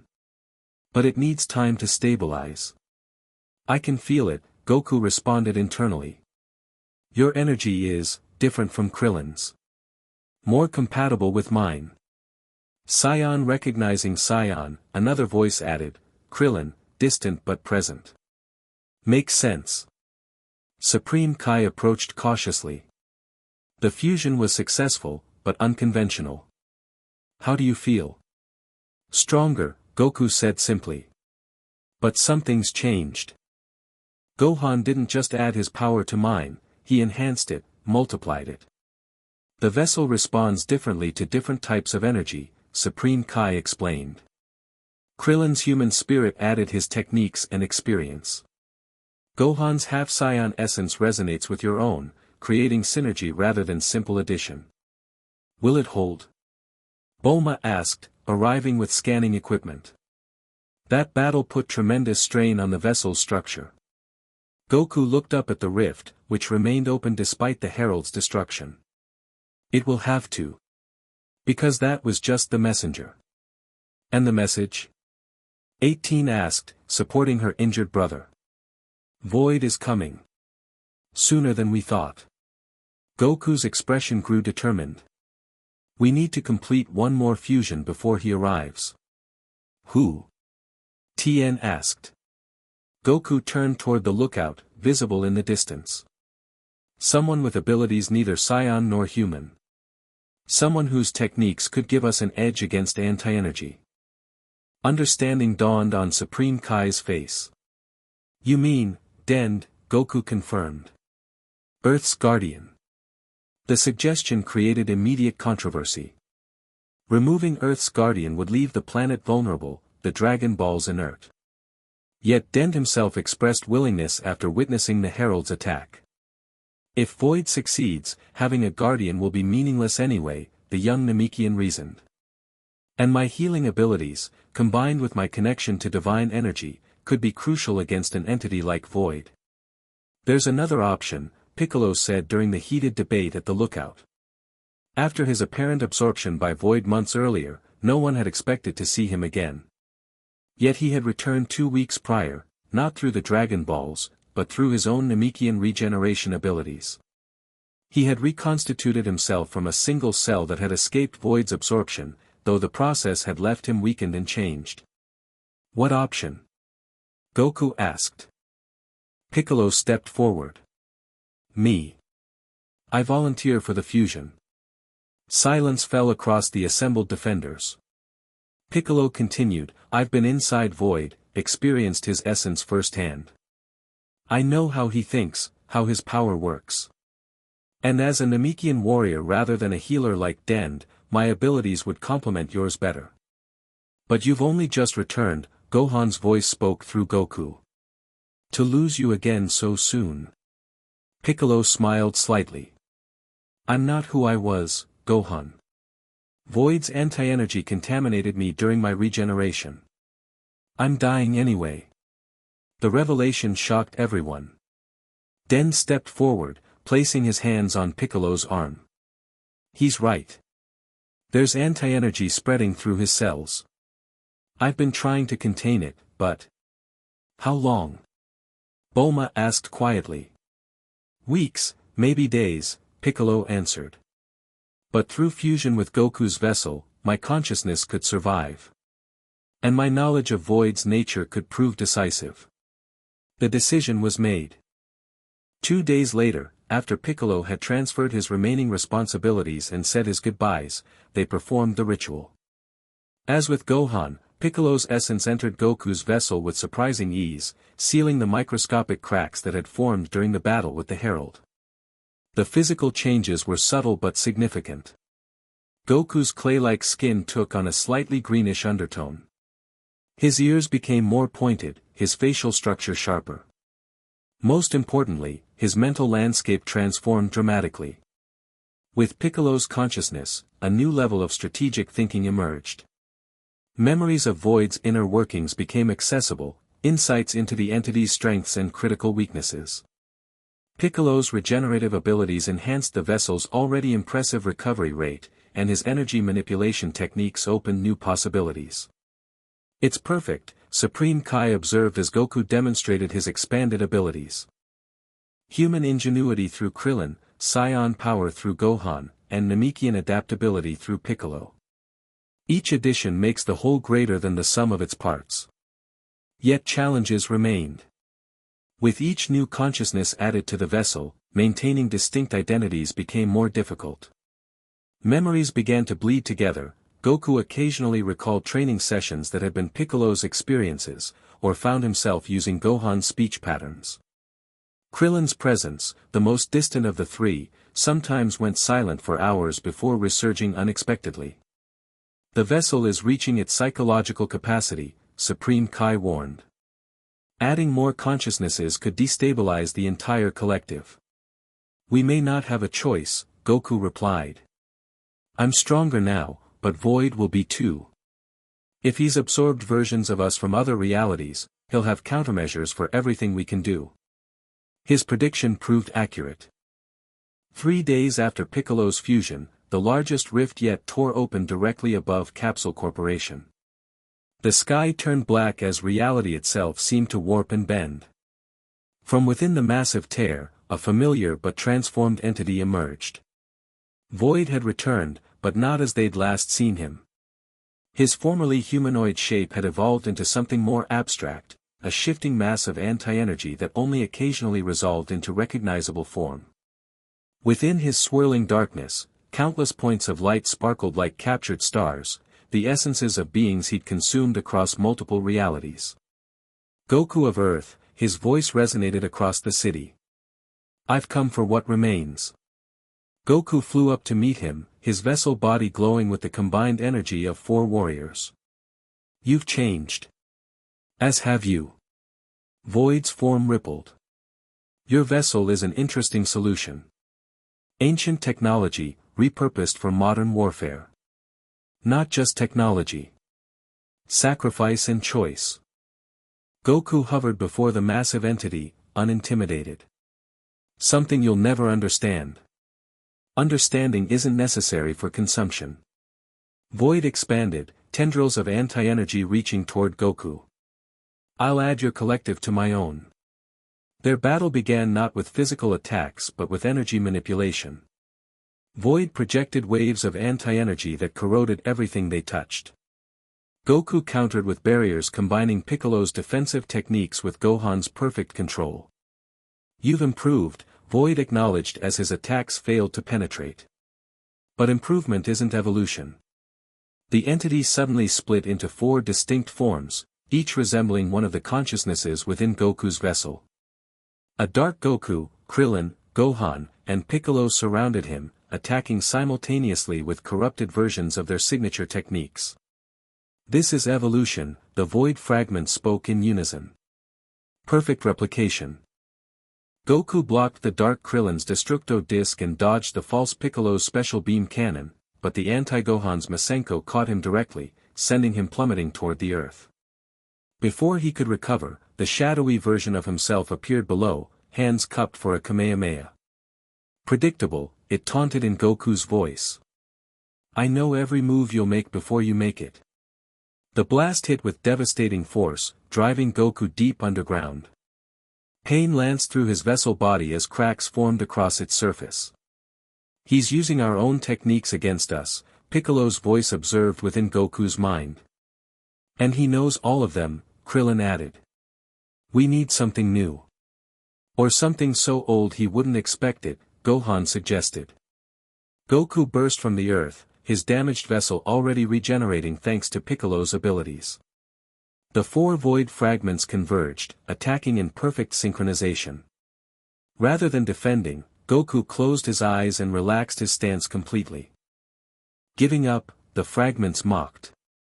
No, Goku replied calmly. Remembering. He moved suddenly, not with the refined techniques of modern martial arts, but with primitive, primal movements, the original Turtle School basics Master Roshi had taught him as a child, further simplified to their essential core.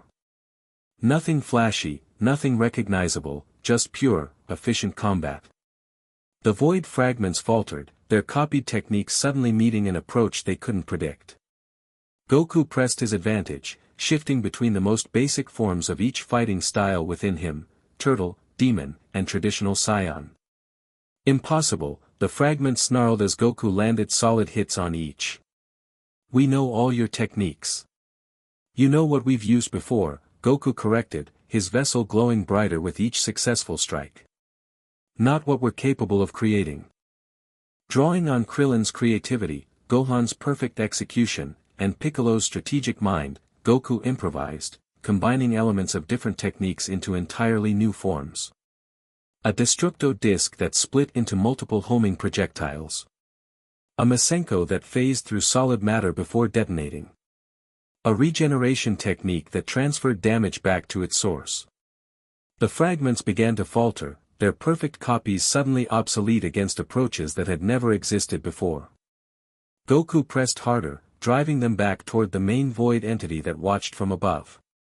You copy, Goku said between strikes. We create. That's the difference you'll never overcome. With a synchronized attack combining elements of all four warriors within him, Goku destroyed the fragments simultaneously. They dissolved back into the main entity, which contracted slightly at the loss of energy. Void's swirling form condensed, returning to a more humanoid shape. Impressive adaptation. Perhaps there's more to this vessel concept than I realized. He reached out, anti-energy coalescing around his hand into a black sphere. But adaptation has limits. Let me show you mine. The sphere expanded explosively, enveloping everything within a mile radius in absolute darkness. Within this void space, Goku found himself unable to sense energy, see light, or even feel his own body. Complete sensory deprivation. This is my true essence, Void's voice came from everywhere and nowhere. The absence of all things. Your vessel may house multiple consciousnesses, but it still requires reality to function. I am reality's opposite. Goku felt his vessel body beginning to dissolve within the anti-energy field, the carefully constructed clay breaking down into its component particles. Worse, the consciousnesses within him began to separate, pulled apart by the anti-energy's corrosive effect on their bonds. We're coming apart, Gohan's voice warned, suddenly distant. The vessel can't maintain cohesion in this environment, Piccolo added, his presence fading. Goku. Krillin's voice called, barely audible now. Remember what Master Roshi taught us about the darkest places.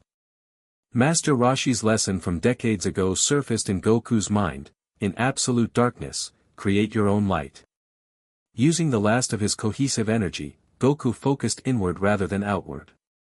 Instead of fighting the darkness, he generated light from within, not key energy, which Void could absorb, but something more fundamental. The pure life force that animated all living things, the essence Baba had contributed to his vessel. A spark ignited within his core, spreading outward. Where it touched, the anti-energy recoiled, creating pockets of normal space within Void's darkness.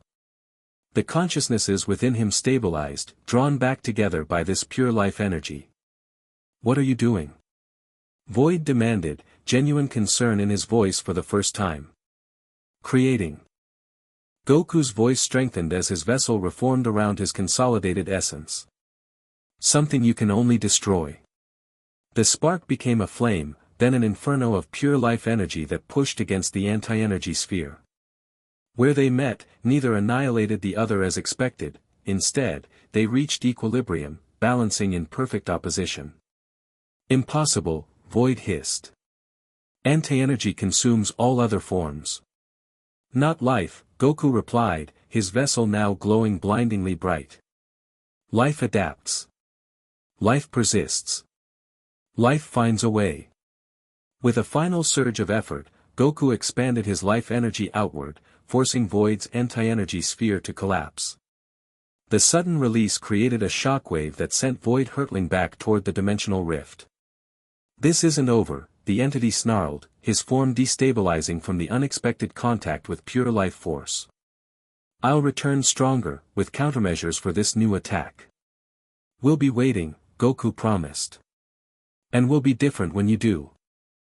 Void retreated into the rift, which sealed itself behind him. The immediate threat had passed, but Goku knew it was merely a reprieve. Void would return, and soon. Landing amid the destroyed landscape surrounding Capsule Corporation, Goku assessed his vessel's condition. The exposure to concentrated anti-energy had taken a toll. The clay-like material had thinned in places, becoming almost translucent, revealing the swirling energy of 4 consciousnesses within. "We're losing structural integrity," he murmured as Bulma ran scans. "The vessel was never designed to channel that much pure life force," she confirmed. "You've accelerated its degradation. How long will it hold?" She hesitated. "A month, maybe less. After that, the consciousnesses within will begin to dissipate." Goku looked toward the sky where the rift had been. "He'll be back before then. And he'll be ready for everything we just showed him. Then what's our next move?" Krillin's voice emerged from Goku's mouth, startling everyone. The vessel was evolving, allowing individual consciousnesses to briefly take control. "We need to stabilize the vessel first," Gohan's voice answered, another shift in control. "And then one final fusion," Piccolo's deeper tones concluded. Something Void would never expect. Control returned to Goku. "But who?" "We're already pushing the vessel's psychological limits." "I might have an answer," Master Roshi said, stepping forward. "Someone with unique energy that doesn't neatly fit into Void's understanding of power. Someone who's neither fully human, Saiyan, nor Namekian." "Who?" Bulma asked. The old master smiled enigmatically. "Me." Master Roshi's suggestion shocked everyone. The ancient martial artist was powerful in his own right, but hardly in the league of the other warriors who had fused with Goku. "Your skills are valuable, Master, but," Supreme Kai began diplomatically. "It's not about raw power," Roshi interrupted. "It's about experience and knowledge. I've lived for over 3 centuries, mastered techniques most have forgotten, and studied aspects of key manipulation you youngsters haven't even heard of." "He's right," Piccolo's voice spoke through Goku. "Roshi possesses something potentially more valuable than power, perspective that spans centuries." Bulma remained skeptical. "But would his addition provide enough advantage against Void? We only have capacity for one more fusion before the vessel reaches its limit." "There's something else to consider," Roshi said quietly. "Something I've never shared with any of you." He took a deep breath. "My extended lifespan isn't natural, even with the immortality elixir I drank centuries ago. I've been channeling and storing life energy throughout my existence. What are you saying? Chi-Chi asked. I'm saying I'm a battery of sorts. 300 years of accumulated life force, precisely the energy that proved effective against Void's anti-energy. Goku's eyes widened. That's why you've always seemed stronger than your power level would suggest. You're not just channeling ki, you're using something more fundamental. Rashi nodded. Life itself. The same energy you instinctively called upon inside Void's darkness. The decision wasn't made lightly. Master Rashi spent a day putting his affairs in order, entrusting his island and dojo to Turtle and updating his will. The following evening, they gathered once more at the sacred circle. Are you absolutely certain, old friend? Goku asked as they prepared for the ritual. Rashi removed his sunglasses, folding them carefully. I've lived longer than any man should. Watched students become masters, then legends. It's time my knowledge served a greater purpose. The fusion proceeded differently from the others. As Master Rashi's essence entered Goku's vessel, it didn't simply add to the collective, it seemed to stabilize it, filling microscopic gaps between the other consciousnesses. The vessel's degradation halted, then reversed, the clay-like material becoming more vibrant, more cohesive. Physically, Goku changed less dramatically than with previous fusions. His hair gained a slight white tinge at the temples, and his posture shifted to something more balanced, more rooted. The most notable change was in his eyes, now shifting between orange, black, and a deep, penetrating blue that seemed to look through rather than at objects. Mentally, the transformation was profound. Master Rashi's centuries of experience didn't just add to their collective knowledge, it organized it, contextualized it. Techniques that had seemed separate suddenly revealed their common origins. Fighting styles that had appeared contradictory showed their complementary nature. It's like seeing the complete picture for the first time, Goku said in wonder as he tested his enhanced awareness. Everything connected, everything related. The old master was the perfect final addition, Supreme Kai observed. His life force has reinforced the vessel's structure, and his perspective has unified the collective mind. The fusion's timing proved fortunate. Just 3 days later, dimensional rifts began appearing worldwide at an unprecedented rate. Unlike before, these tiers in reality didn't just leak anti-energy, they transplanted entire sections of other realities into Earth's dimension, creating zones where physics operated differently, where up became down and solid became permeable. He's destabilizing reality itself, Bulma realized as they monitored the phenomenon. Making our world more compatible with his anti-energy. Softening the target, Piccolo's voice agreed through Goku. These reality warps will spread until Earth exists partially in Void's native state, making his full emergence easier. Can we close them? Chi-Chi asked. Not conventionally, Supreme Kai answered. They're too numerous and growing too quickly. Goku stood from the monitoring station, his enhanced vessel body now fully recovered. We need to address the source, not the symptoms. It's time to take the fight to Void. How? 18 demanded. We can't exactly follow him through a dimensional rift. Actually, we can. Goku smiled, drawing on Master Rashi's ancient knowledge. The sacred scrolls speak of warriors who traveled between realities centuries ago. The technique was forgotten because it required more life energy than most beings possess. But you now have Master Rashi's accumulated life force, Supreme Kai realized. Exactly.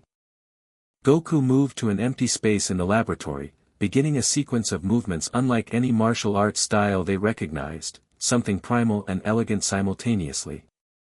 The reality walk. A technique that allows one to step between dimensions by harmonizing with the frequency of the target reality. As he completed the sequence, the air before him shimmered, then split, not a jagged tear like Void's rifts, but a perfect circular doorway revealing swirling nothingness beyond. I found him, Goku announced. In the space between realities. You can't go alone, Gohan's voice protested from within. Goku smiled. I'm not alone. I have all of you with me. He turned to those gathered, the remaining Z fighters, their families, friends who had supported them through countless battles. This may be our final stand. If we succeed, the rifts should seal themselves as Void's influence fades. If we fail. He left the consequence unspoken. Chi-Chi stepped forward, tears in her eyes but determination in her stance. You come back to us. All of you, somehow. We'll try, Goku promised, Krillin and Gohan's consciousness reinforcing the sentiment. With a final nod to his friends and family, Goku stepped through the portal he'd created. It sealed behind him immediately, leaving him in a realm of absolute nothingness, not darkness as perceived absence of light, but true void, the absence of reality itself. In this non-space, Void awaited. His form had evolved again, becoming more abstract, more fundamental, less an entity and more a principle-given consciousness. Only the countless points of light within his swirling anti-energy suggested the beings he had consumed. You followed me home, Void observed, his voice resonating directly in Goku's mind rather than through sound waves that couldn't exist here. Impressive. Few beings can traverse the spaces between realities. I'm not few beings, Goku replied. I'm many in one. Yes, your fascinating vessel. A crude but effective solution. Void circled Goku, studying him from all angles simultaneously, a movement impossible in conventional space. But ultimately futile. Here, in the void between realities, anti-energy is the natural state. Your life force is the anomaly. Then let's test which is stronger. Goku took a stance, his vessel body glowing with combined energy of 5 warriors. Life or anti-life? A meaningless contest. Both are merely different expressions of the same fundamental force. Void struck, not physically but conceptually, attacking the very idea of Goku's existence rather than his form. In this realm, thought and reality were interchangeable, belief and manifestation the same process. Goku defended instinctively, drawing on Master Roshi's centuries of meditation and spiritual training. He reinforced his self-concept, the unified identity of 5 warriors joined in common purpose. Their battle transcended physical combat, becoming a war of ideologies, of fundamental principles. Void represented entropy, the inevitable heat-death of all things. Goku embodied creation, the persistent emergence of complexity from simplicity. They clashed again and again, each exchange reshaping the non-space around them. Where Goku's life force touched, reality briefly crystallized into recognizable patterns. Where Void's anti-energy dominated, existence itself receded. You fight well, Void acknowledged after what might have been minutes or centuries, time had no meaning here. But your vessel has limits. Already it frays at the edges. He was right. Despite Master Roshi's stabilizing influence, the intense conceptual combat had begun to wear on Goku's vessel body. Microscopic fissures appeared wherever Void's anti-energy made contact, spreading slowly but inexorably. Maybe, Goku admitted. But I've learned something important about you too. And what's that? Goku smiled. You're afraid. Void's swirling form contracted slightly. Absurd. Fear is a mortal emotion. Exactly. And yet you feel it. Goku pressed forward, pushing into Void's space. You fear what you can't consume. What you can't understand. That's why you've been absorbing versions of us from other realities, trying to comprehend what makes us different. I seek only to return all things to their natural state of non-being. No. You seek to control, to dominate. Otherwise, why maintain your own consciousness? Why not surrender to the void yourself? The entity recoiled from Goku's insight. Enough philosophy. Let us end this. Void gathered his essence into a concentrated point of absolute anti-energy, a singularity of non-existence that would annihilate anything it touched. Goku responded by channeling the combined life force of his 5-fold being into a perfect counterbalance, pure, concentrated existence. As they prepared their final attacks, Goku felt the individual consciousnesses within him speaking, offering their final thoughts. "It's been an honor, old friend," Krillin's voice said. "I'm proud of what we've become, Dad," Gohan added. "We fought well," Piccolo stated simply. "The student has become the master," Roshi concluded. "No," Goku replied aloud. "Not an end. A transformation." They released their attacks simultaneously. Where absolute existence met absolute non-existence, something unexpected occurred. Rather than annihilating each other, they merged, creating something that was neither void nor being, but a perfect synthesis.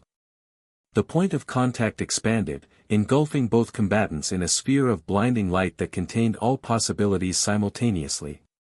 Within this perfect balance, Goku felt his vessel dissolving, not destructively, but transformatively. The consciousnesses within him separated, each returning to a distinct form, yet remaining connected at some fundamental level. Krillin, Gohan, Piccolo, and Master Roshi manifested around him, not as solid beings, but as energy patterns maintaining their essential identities. "What is this?" Void's voice came, now uncertain. "Balance," Goku answered. "The true state of the universe isn't void or matter, it's the dynamic equilibrium between them." Around them, the space between realities began to reshape itself, incorporating elements of both existence and non-existence in harmonious patterns. The rifts connecting to Earth sealed themselves as the pressure differential between realities equalized. Void's form flickered between its abstract anti-energy state and something more defined, more individuated. The countless points of light within him, absorbed consciousnesses from across the multiverse, began to separate, returning to distinct patterns like Goku's companions. "This isn't consumption," Void realized. "This is coexistence." "Yes," Goku confirmed. "Something neither of us anticipated, but perhaps what both of us needed." As the transformation continued, Goku felt his own essence changing, expanding beyond the limitations of his vessel, becoming something more fundamental than physical form. The other consciousnesses that had joined with him remained distinct yet connected, like nodes in a vast network. "What happens now?" Gohan's energy pattern asked. "I don't know," Goku admitted. "But I think we've found a way to exist between realities, neither fully physical nor completely energy-based." Master Roshi's pattern glowed with understanding. A new state of being. Not life or anti-life, but transcendent life. Void, still adjusting to the transformation, spoke again. "The beings I've consumed, they're re-individuating. I can feel them becoming distinct again." "Because absolute consumption isn't the natural state," Piccolo explained. "Neither is absolute separation. Connection without loss of self, that's the balance we've discovered." As they spoke, pathways began forming in the transformed space, connections to various realities, including Earth. Goku could sense his home dimension, feel the energy signatures of those he'd left behind. "We can return," he realized. "Not as we were, but as something new." "Will they accept us?" Krillin wondered. "Understand what we've become?" "They'll try," Goku said confidently. "That's what humans do. They adapt, accept, evolve." Void, or what had been Void, approached the pathway to Earth cautiously. "What of me? I who threatened to consume your reality?" "You're part of the balance now," Goku replied. "No longer only destruction, but transformation. If you choose to be." The entity considered this. A new purpose. A new understanding. Together, they moved toward the pathway home, 5 warriors who had fused and separated, transformed rather than consumed, and an entity that had evolved beyond entropy to become part of the cosmic balance. What awaited them on Earth was uncertain. How they would explain their transcended state, how they would interact with the physical world they'd left behind, these were questions without immediate answers. But they were questions they would face together, as individuals connected by something deeper than fusion, stronger than physical form, more enduring than separate identities. They had become something unprecedented, a collective that preserved individuality, a unity born of willing sacrifice rather than forced consumption. Not the end Void had sought, nor exactly the victory Goku had imagined, but something more profound than either. Balance. Harmony. Transcendence. The first step toward a new kind of existence. Chapter 3, The Ultimate Warrior. Earth's sky erupted with streams of multicolored light, not the jagged rifts of before, but elegant, flowing rivers of energy that wove through clouds like celestial tapestries. People worldwide stood transfixed, phones recording what many believed to be either the most beautiful aurora in history or the final light show before apocalypse. At Capsule Corporation, the remaining Z fighters gathered on the roof, watching the phenomenon with mixed hope and apprehension. 1 week had passed since Goku stepped through that portal, taking with him the combined consciousnesses of Krillin, Gohan, Piccolo, and Master Roshi. 1 week of rebuilding, of explanation, of grief. What is it? Chi-Chi whispered, clutching Goten's shoulder. Bulma checked readings on her tablet. Energy patterns unlike anything I've recorded before. Not ki, not anti-energy, something else entirely. Videl bounced baby Pan gently, the infant's eyes reflecting the dancing lights. Do you think it's them? Coming home? If it is, Android 17 said quietly, I doubt they're coming back the same. The streams of light converged at a point directly above Capsule Corp, swirling together like a gentle whirlpool. From its center, 5 distinct spheres of energy descended, orange, blue, purple, green, and white, each pulsing with an internal rhythm that somehow felt familiar. The spheres touched down on the roof, hovering at eye level. For a long moment, no one moved or spoke. Then the orange sphere rippled, stretching into a vaguely humanoid shape that became increasingly defined until Goku stood before them, or something like Goku. His form was semi-transparent, composed of swirling orange energy that maintained his distinctive silhouette and facial features while constantly shifting like flames. When he moved, afterimages lingered briefly, creating a starburst effect. Hey guys, he said, his voice somehow both in their ears and inside their minds simultaneously. Sorry we took so long. The other spheres transformed similarly, Krillin's blue energy forming his compact frame, Gohan's purple essence taking his taller shape, Piccolo's green energy recreating his distinctive profile complete with cape and turban, and Master Roshi's white light becoming the familiar form of the old martial arts master. You're alive, Chi-Chi stepped forward, hand reaching toward Goku before hesitating. Can I?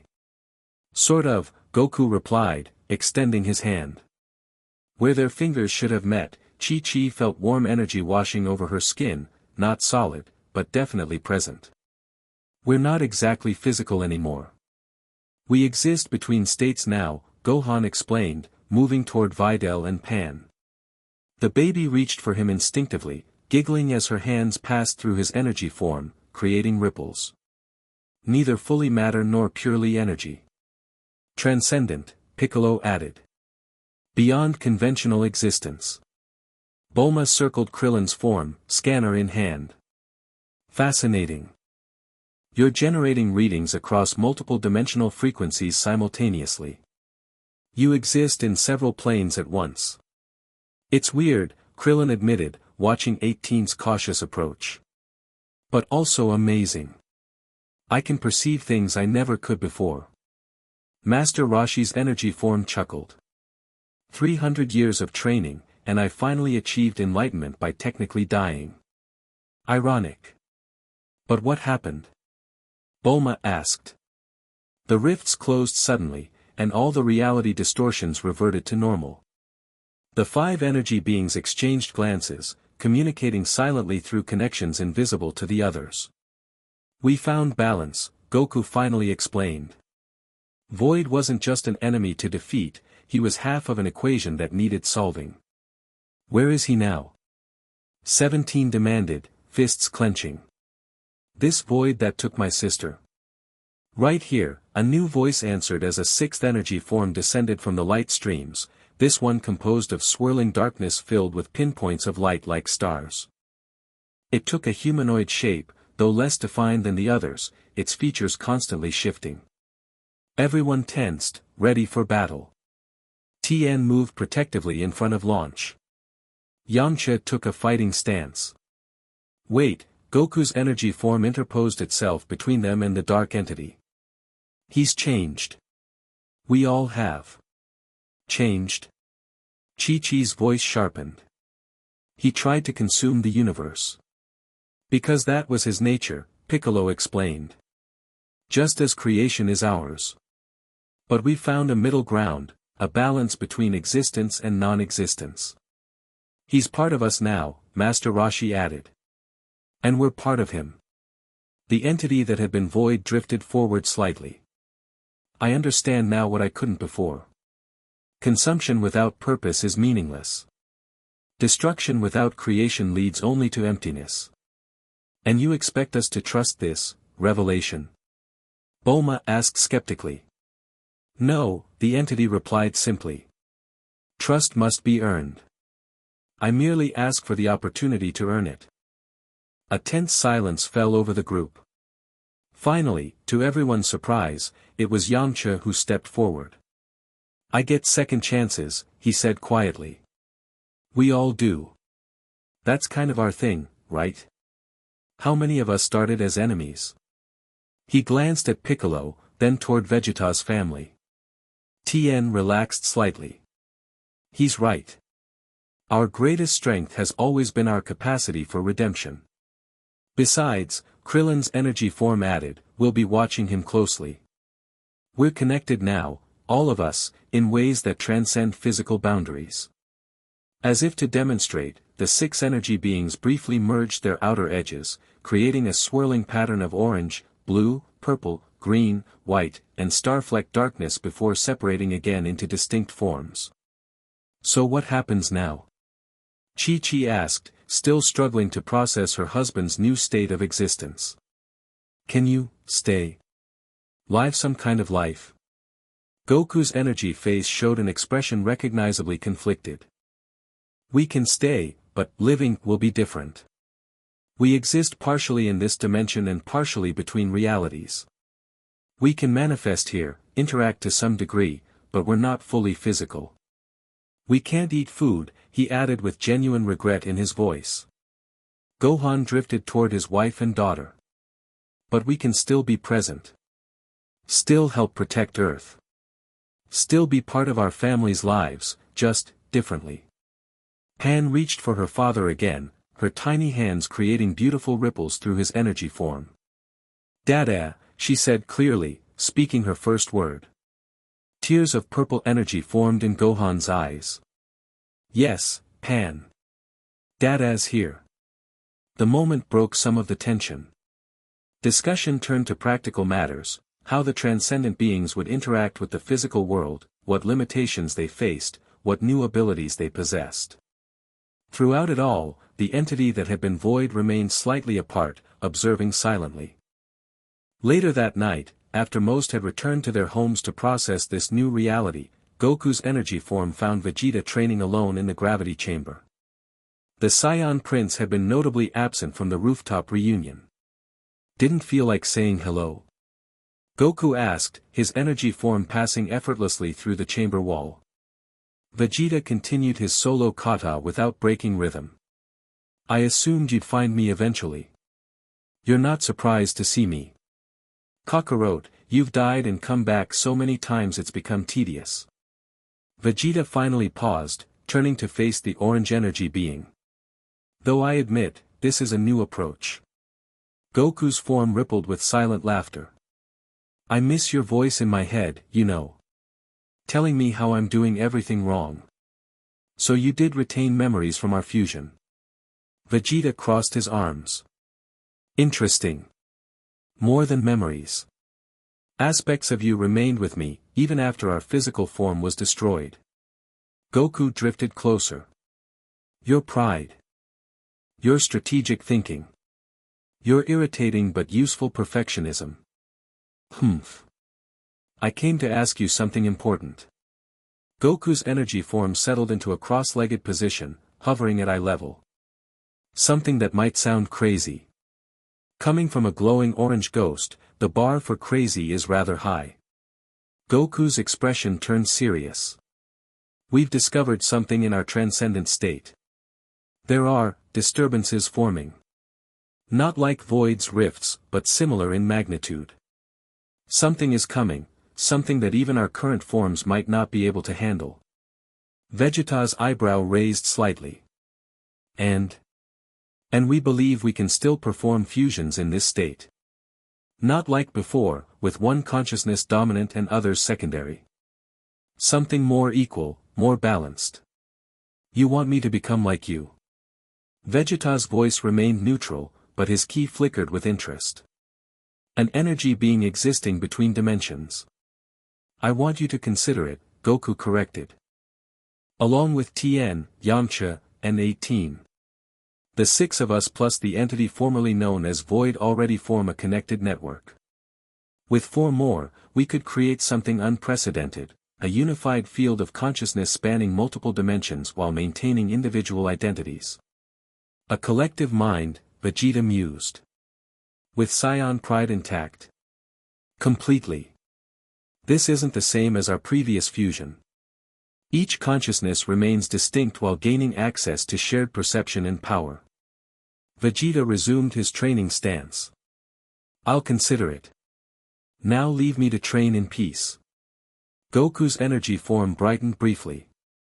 That's practically a yes in Vegeta language.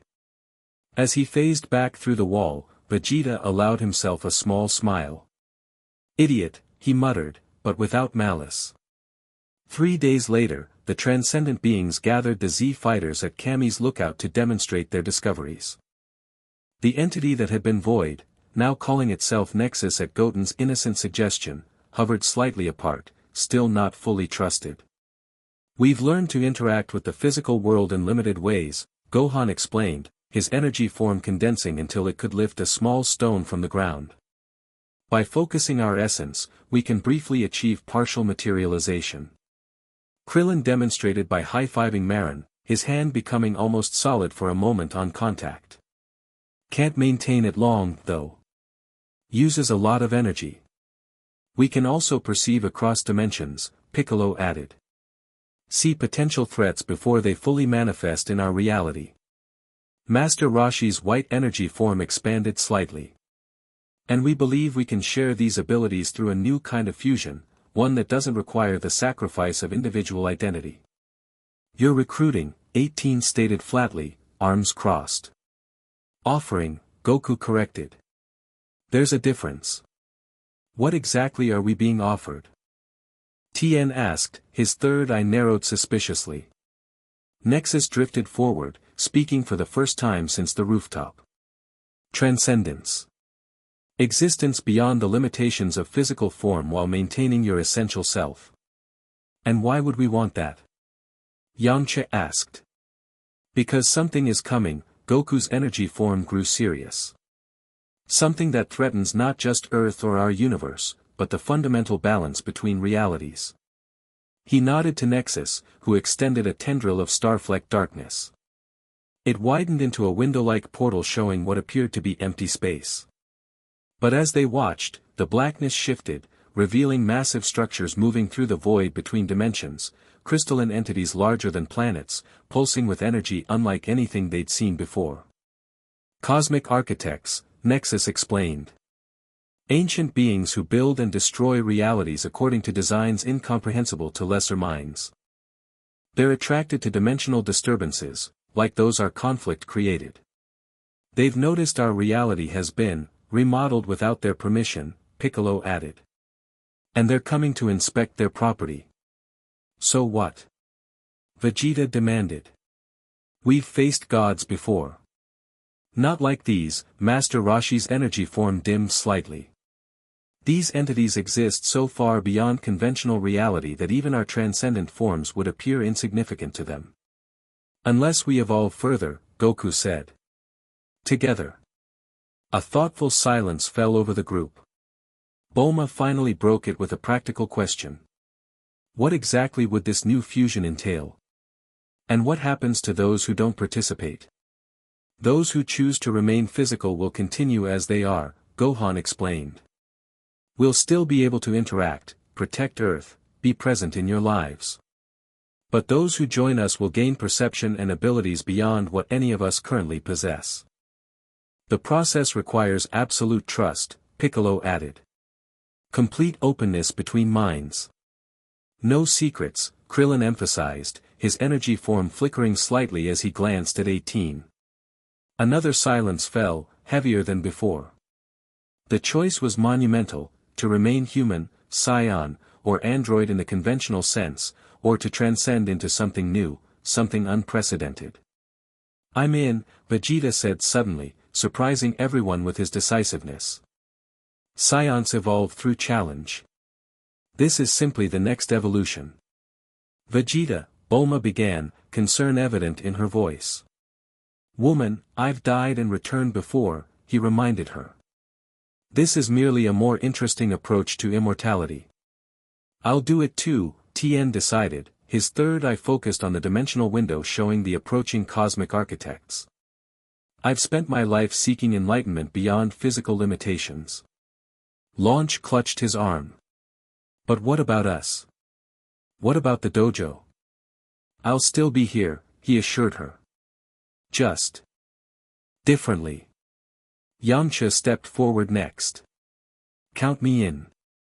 Not like I've got a lot going on anyway, he added with a self-deprecating smile that didn't quite reach his eyes. All eyes turned to 18, who stood with arms still crossed, expression unreadable. These cosmic architects, she said finally. They're a threat to Earth? To Marin? Yes, Nexus confirmed. They reorganize realities that don't conform to their designs. What we perceive as destruction, they see as renovation. She nodded once, decision made. Then I'm in too. Mom. Marin's voice quavered slightly. 18 knelt before her daughter. I'm still going to be your mother. I'll just be able to watch over you in ways I couldn't before. Like an angel? The girl asked. 18's normally stoic expression softened. Something like that. With the decisions made, preparations began for this new type of fusion. Unlike the permanent fusion technique or the vessel fusion, this transcendent merging required synchronization of energy patterns rather than physical contact. We'll form a circle, Goku instructed as they gathered that evening at the site where the first dimensional rift had appeared. Each of us connected to those beside us. The 10 beings, 6 already transcendent and 4 still physical, arranged themselves in a perfect circle. The air hummed with anticipation, with potential. Clear your minds, Master Roshi instructed. Let go of physical concerns. Focus on your essential self, Piccolo added. Not your body, not your history, but who you truly are at your core. And then extend that awareness to those beside you, Gohan continued. Feel their essence as distinct from yet connected to your own. The transcendent beings began to glow more intensely, their energy forms pulsing in a synchronized rhythm. The physical beings, Vegeta, Tien, Yamcha, and 18, closed their eyes, their ki auras manifesting around them in response. Now, Goku said, reach beyond the physical. Feel the reality between realities. Power built within the circle, not explosive like conventional ki but deep and resonant like the fundamental frequency of existence itself. The physical beings began to shimmer, their solid forms becoming translucent, then transparent, then transforming completely into pure energy, Vegeta's royal blue, Tien's bright yellow, Yamcha's earthy brown, and 18's electric cyan. Unlike the previous fusions, there was no flash of light, no dramatic transformation. Instead, 10 distinct energy forms remained, but between them formed luminous connections, bridges of shared consciousness that linked each to all. They remained individuals, yet became something greater, a network of minds spanning multiple dimensions simultaneously. When it ended, 10 energy beings hovered where the circle had been, each distinct in color and form, yet visibly connected by threads of light that pulsed with shared awareness. Whoa, Yamcha's brown energy form rippled. This is intense. I can feel all of you, Tien's yellow energy said in wonder. Not just your presence, but your thoughts, your perceptions. And beyond, 18 cyan form added, her energy pattern more geometric than the others, reflecting her partially mechanical origin. I can see everything. Vegeta's blue energy form expanded slightly. Power beyond anything I imagined. Not just energy, but awareness. This is merely the beginning, Nexus told them. As we harmonize further, our collective perception will expand exponentially. What do we call ourselves now? Krillin wondered. We're not exactly the Z fighters anymore. The Transcendent 10 has a nice ring to it, Yamcha suggested. Names are irrelevant, Piccolo's energy form stated. What matters is our purpose. Which is what exactly? 18 asked, still adjusting to her new state of existence. Goku's orange energy brightened. First, to understand what we've become. Then, to prepare for the cosmic architects. And always, to protect Earth and those we love. Their collective consciousness expanded outward, reaching beyond Earth's atmosphere, beyond the solar system, beyond conventional three-dimensional space into the realms between realities. There, they sensed the approaching architects more clearly, vast intelligences moving with purpose toward the anomaly their conflict with Void had created. They'll reach our reality in approximately 1 month, Gohan calculated, his expanded perception processing temporal data with new precision. Then we have work to do, Goku said. We need to master our collective abilities before they arrive. The following weeks brought rapid evolution as the Transcendent 10 explored their new capabilities. They discovered they could share perception, seeing through each other's energy forms regardless of distance. They could transfer power between members, strengthening one temporarily by drawing from the others. Most significantly, they could merge partially or completely depending on the situation, creating combinations with unique properties. Goku and Vegeta discovered their energy forms could combine into something resembling their old fusion but with greater stability and no time limit. Krillin and 18's merger created an energy pattern capable of unprecedented precision attacks. Piccolo and Gohan together generated a form specialized in strategic analysis and energy manipulation. These combinations proved crucial as smaller scout entities, precursors to the cosmic architects, began appearing in Earth's reality. Crystalline beings the size of buildings would materialize in remote locations, taking readings of dimensional frequencies before disappearing again. The Transcendent 10 intercepted these scouts when possible, attempting communication. Most ignored them completely, perceiving the energy beings as insignificant fluctuations rather than conscious entities. The few that acknowledged their presence responded with indecipherable energy patterns before continuing their measurements. They don't even see us as threats, Vegeta's energy form commented after their 5th unsuccessful interaction. Just background noise. We need to speak their language, Piccolo suggested. Communicate on their level. But how? Tien asked.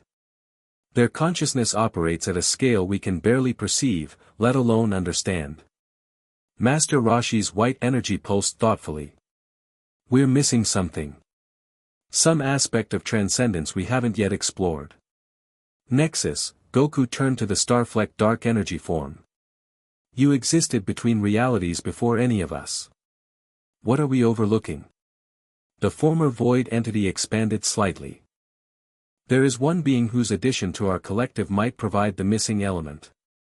Someone whose nature already transcends conventional reality in ways even we don't fully comprehend. Who? Yamcha asked. The one you call Majin Buu. The suggestion created immediate discussion.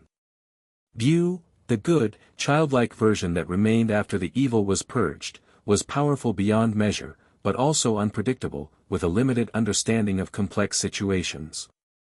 His composition is unlike anything in this universe, Nexus explained. Neither fully matter nor energy, but magical in nature. He exists partially outside conventional physics already. Could he even undergo transcendence? Gohan wondered. His physiology is so different. Precisely why his addition would be valuable, Piccolo's energy form countered. He perceives reality differently than any of us. The decision to approach Bu wasn't made lightly. The childlike being possessed power that had once threatened the universe, contained only by his innocent nature and friendship with Mr. Satan. Adding his consciousness to their collective presented unknown risks. Goku and Vegeta's energy forms traveled to Mr. Satan's mansion, where Bu resided in a custom-built addition filled with toys and endless supplies of candy. The pink being was initially confused by their transcendent state. "Goku and Vegeta ghosts?" he asked, poking at Goku's orange energy, creating ripples. "Not exactly, Bu," Goku explained patiently. "We've changed, become energy beings that exist between realities." "Bu like candy, not complicated things," he replied, turning back to a massive chocolate sundae. Vegeta's energy form pulsed with impatience. "Listen carefully, pink blob. Powerful beings are coming that might destroy everything, including your precious candy. We need your help to stop them." Bu paused mid-bite. "No more candy. Bu not like that." "Exactly," Goku said. "That's why we're asking if you'd join us, become part of something greater to help protect Earth." Bu become like ghost people. He considered the proposition with surprising seriousness. "Bu still eat candy?" "Well, not physically," Goku admitted. "But you'd experience new kinds of sensations. Different pleasures." Bu's expression turned thoughtful, a rare occurrence. Bu already different from everyone. Always been different. Maybe being ghost people mean Bu finally belongs somewhere. The innocent insight caught both scions by surprise. Behind Bu's childlike exterior lay a being who had existed for millions of years, often alone, always apart from others. "Yes, Bu," Goku's energy form brightened compassionately. "You would belong with us. Completely." Then Bu helped ghost friends. The transcendence process for Majin Bu differed significantly from the others. When the Transcendent Ten formed their circle, incorporating the pink being into their network, something unexpected happened. Instead of simply transforming into energy like the others, Bu's body seemed to invert, his physical form turning inside out to reveal the magical essence at his core. This essence wasn't energy in the conventional sense, but something more fundamental, the raw stuff of creation and transformation that predated the universe itself. It flowed into the collective consciousness not as another node in the network but as the medium connecting all nodes, enhancing and transforming their connections. The resulting collective transcended even their previous state. With Bu's magical essence incorporated, the 11 consciousness gained abilities beyond energy manipulation and dimensional perception. They could now reshape local reality itself, transforming the fundamental properties of spacetime within limited areas. Most importantly, they could now perceive the cosmic architects clearly, not just their physical manifestations but the patterns of their thoughts. "It's beautiful," Gohan's energy form whispered as their expanded awareness touched the vast consciousness of the approaching entities. "They think in structures, in multidimensional geometry. They're not hostile," Piccolo realized. "Just methodical. They perceive our reality as unstable due to the dimensional disruptions. They're coming to repair what they see as damage," Master Roshi added. "Like gardeners pruning dead branches. But their concept of repair would eliminate the unique aspects of our reality," Nexus cautioned. "The very anomalies that allow free will and evolutionary potential." Bu's pink energy, now integrated throughout their network, pulsed with childlike directness. "Do you think we should talk to big crystal people? Explain Earth good, not need fixing." "He's right," Goku said. "But we need to speak their language." With Bu's magical essence enhancing their capabilities, the collective consciousness, now calling themselves the Transcendent 11, prepared to communicate with the cosmic architects. They practiced manipulating reality in ways that would be perceptible to the vast entities, creating geometric patterns in the fabric of spacetime itself. Meanwhile, the architects drew closer. Their massive crystalline forms began affecting Earth's reality even before their actual arrival, causing temporal anomalies, gravitational fluctuations, and localized physics variations. Ordinary humans experienced these as unexplained phenomena, objects moving without being touched, time passing differently in different locations, impossible weather patterns. "They'll be here within days," Gohan's energy form reported after their latest dimensional scan. "Their leading edge is already interacting with our outer solar system. Are we ready?" Krillin asked, his blue energy flickering with concern. Goku looked at each of his fellow transcendent beings, feeling their collective determination through their shared consciousness. "As ready as we'll ever be." 2 days later, the cosmic architects arrived in full. Their manifestation in Earth's reality wasn't a physical arrival in the conventional sense, but a phase shift that brought their existence into alignment with Earth's dimensional frequency. To human perception, it appeared as though impossible crystalline structures simply faded into existence in the skies worldwide, massive, geometric forms that refracted light in ways that hurt the eyes to observe. The Transcendent 11 gathered at the largest manifestation point, hovering before a crystalline entity that dwarfed mountains. Its surface constantly reconfigured, forming and reforming complex patterns that represented its thoughts. "Now," Goku instructed. The 11 energy beings synchronized their consciousness completely, temporarily merging into a single entity that maintained their individual awareness while functioning as one. With Buu's magical essence as their medium, they projected a geometric thought form, a multidimensional structure representing their collective identity and purpose. "We greet you, shapers of realities," they communicated not in words but in conceptual mathematics. "We are the evolved consciousness of this world." The architect's crystalline surface rippled with responsive patterns, acknowledgement, surprise, analysis. "Anomalous pattern entity," came the response, not in language but in structural concepts. "You exist contrary to established parameters. Explain nature." "We are transcended consciousness, evolved through balanced opposition of creation and entropy," they answered, using Buu's magical essence to translate their concepts into the architect's geometric language. "We represent this reality's natural evolution." The massive entity shifted, parts of its crystalline structure rotating to bring different facets to bear, the equivalent of studying them more closely. "This reality exhibits dangerous instability," it communicated. "Recent dimensional fractures threaten adjacent realities. Standard protocol requires restructuring." The fractures have been sealed, they explained, showing geometric representations of the healed dimensional rifts. "Balance has been restored through our transcendence. Balance temporary. Fundamental pattern flawed. Restructuring necessary for long-term stability." The Transcendent 11 recognized the danger in this response. Restructuring meant the elimination of the unique aspects of their reality, the very things that made Earth and its inhabitants special. "We propose alternative," they offered. "Allow demonstration of sustainable anomalous pattern." The architect paused, its surface patterns slowing, the equivalent of consideration. "Proceed." Demonstration permitted. Drawing on their combined abilities, Goku and Vegeta's raw power, Gohan and Piccolo's strategic precision, Krillin and Tien's technical expertise, Yamcha's adaptability, 18th's analytical processing, Master Roshi's ancient wisdom, Nexus's dimensional understanding, and Buu's magical transformation properties, the Transcendent 11 created a living model of their reality. This model, a miniature version of Earth's dimensional frequency pattern, showed how the apparent instabilities actually created a dynamic equilibrium, a self-correcting system that generated novel solutions and evolutionary pathways.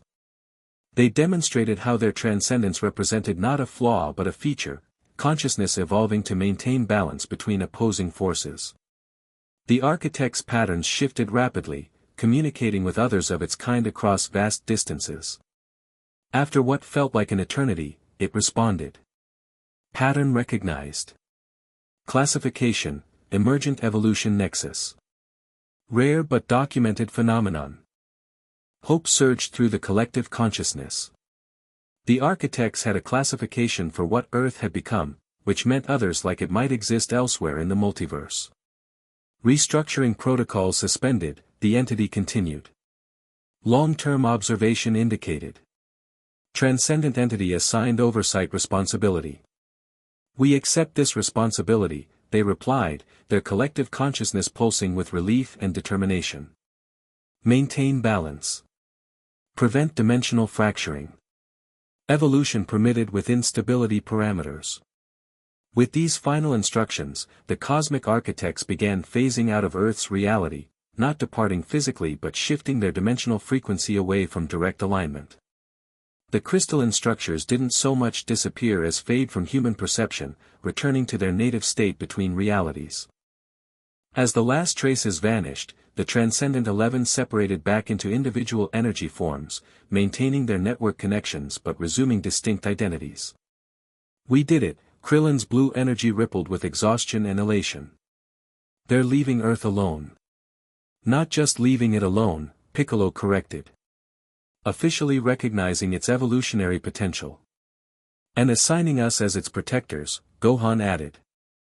Officially sanctioned by the shapers of reality themselves. Boo's pink energy bobbed excitedly. Bu help save Candy.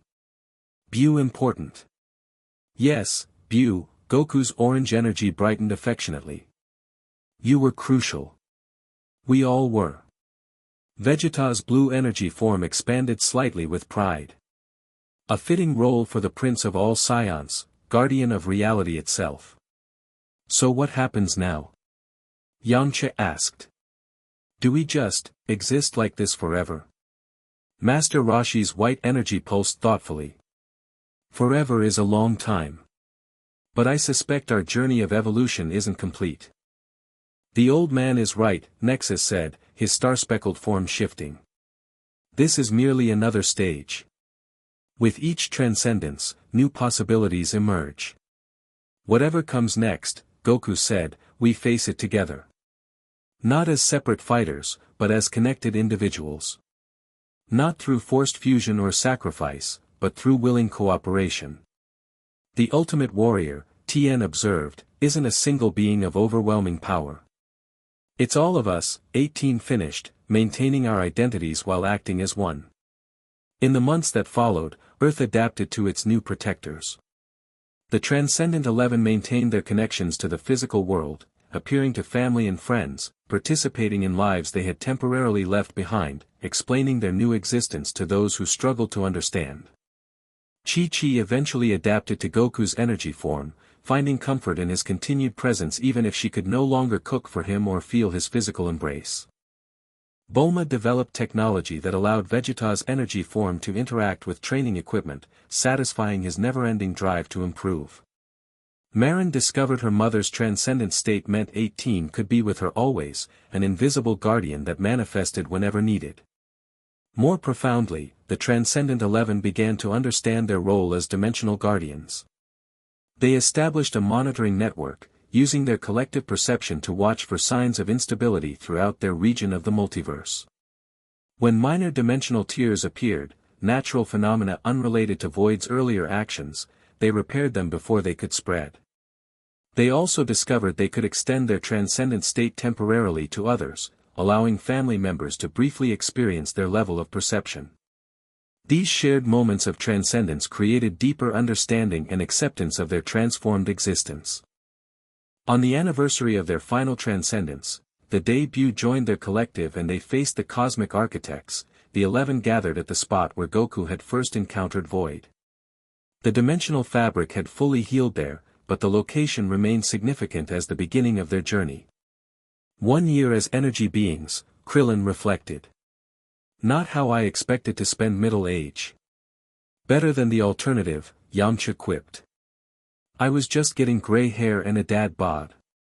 Speak for yourself, Vegeta's energy form pulsed indignantly. Scions maintain their prime far longer than humans. Children, all of you, Master Roshi chided good-naturedly. Try existing for 3 centuries, then complain about aging. Their banter reflected the comfortable balance they'd achieved, still individuals with distinct personalities, yet connected at a fundamental level that transcended physical bonds. I've been thinking, Goku said, his orange energy brightening to draw attention. About what Master Roshi said a year ago, that our journey of evolution isn't complete. What about it? Tien asked. I believe we're meant to share what we've learned, Goku explained. Not just protect Earth and maintain dimensional stability, but help others achieve their own forms of transcendence. You mean create more energy beings? 18 questioned skeptically. Isn't 11 enough for one planet? Not necessarily more like us, Gohan clarified, understanding his father's intent. But helping others find their own paths beyond conventional limitations. Teaching, Piccolo summarized. As we have always done. Precisely, Goku confirmed. The cosmic architects recognized our reality as an emergent evolution nexus, a place where consciousness naturally evolves toward higher states. I think that's our true purpose, to facilitate that evolution. View like helping people grow, the pink energy being contributed. Like helping flowers in Hercule's garden. Nexus, who had remained quiet, expanded slightly. Once, I sought to consume all things, returning them to void. Now I understand that emptiness is meaningless without form to define it. Perhaps this is wisdom others might benefit from as well. The ultimate warrior isn't defined by power alone, Master Roshi's energy form pulsed with ancient wisdom. But by the ability to elevate others, to bring balance where there is chaos, understanding where there is confusion. As they spoke, their energy forms brightened, connections between them strengthening. Above them, the sky briefly shimmered with patterns reminiscent of the cosmic architect's thought forms, acknowledgement and approval from the entities that now monitored Earth's evolution from afar. So we've come full circle, Vegeta observed. From fighters to teachers. While remaining fighters when necessary, Goku added with a ripple of orange energy that suggested his characteristic grin. The best of both worlds, Krillin agreed. Of all worlds, Gohan corrected, his perception extending briefly across multiple realities. Together, the Transcendent 11 expanded their awareness outward and inward simultaneously, touching distant dimensions while deepening their connection to Earth and its inhabitants. They had begun as separate warriors, became a fused entity seeking greater power, and emerged as something unprecedented, individual yet united, transcendent yet grounded, evolved beyond physical form yet more connected to life's essence than ever before. They had become the ultimate expression of what Son Goku had always represented, not just tremendous power, but the endless capacity for growth, the ability to bring out the best in others, and the unshakable commitment to protecting what matters most. Not a single ultimate warrior, but a collective of warriors who had transcended the very concept of what strength means. Not through consumption or domination, but through willing sacrifice, genuine connection, and balanced existence. As the sun set on that anniversary, the 11 energy forms merged briefly into a spectacular display of light visible across the planet, a reminder to all Earth's inhabitants that they were protected, that evolution continued, that transcendence was possible for everyone in their own unique way. And somewhere, in the space between realities, the cosmic architects adjusted their multidimensional models, marking Earth's emergent evolution nexus not as an anomaly to be corrected, but as a pattern to be studied, a rare and precious example of consciousness transcending its own limitations to achieve something truly universal. Balance. Harmony. Transcendence. Not an end, but an eternal beginning. The end. Thank you for watching this video. Please be sure to subscribe to our channel and like this video.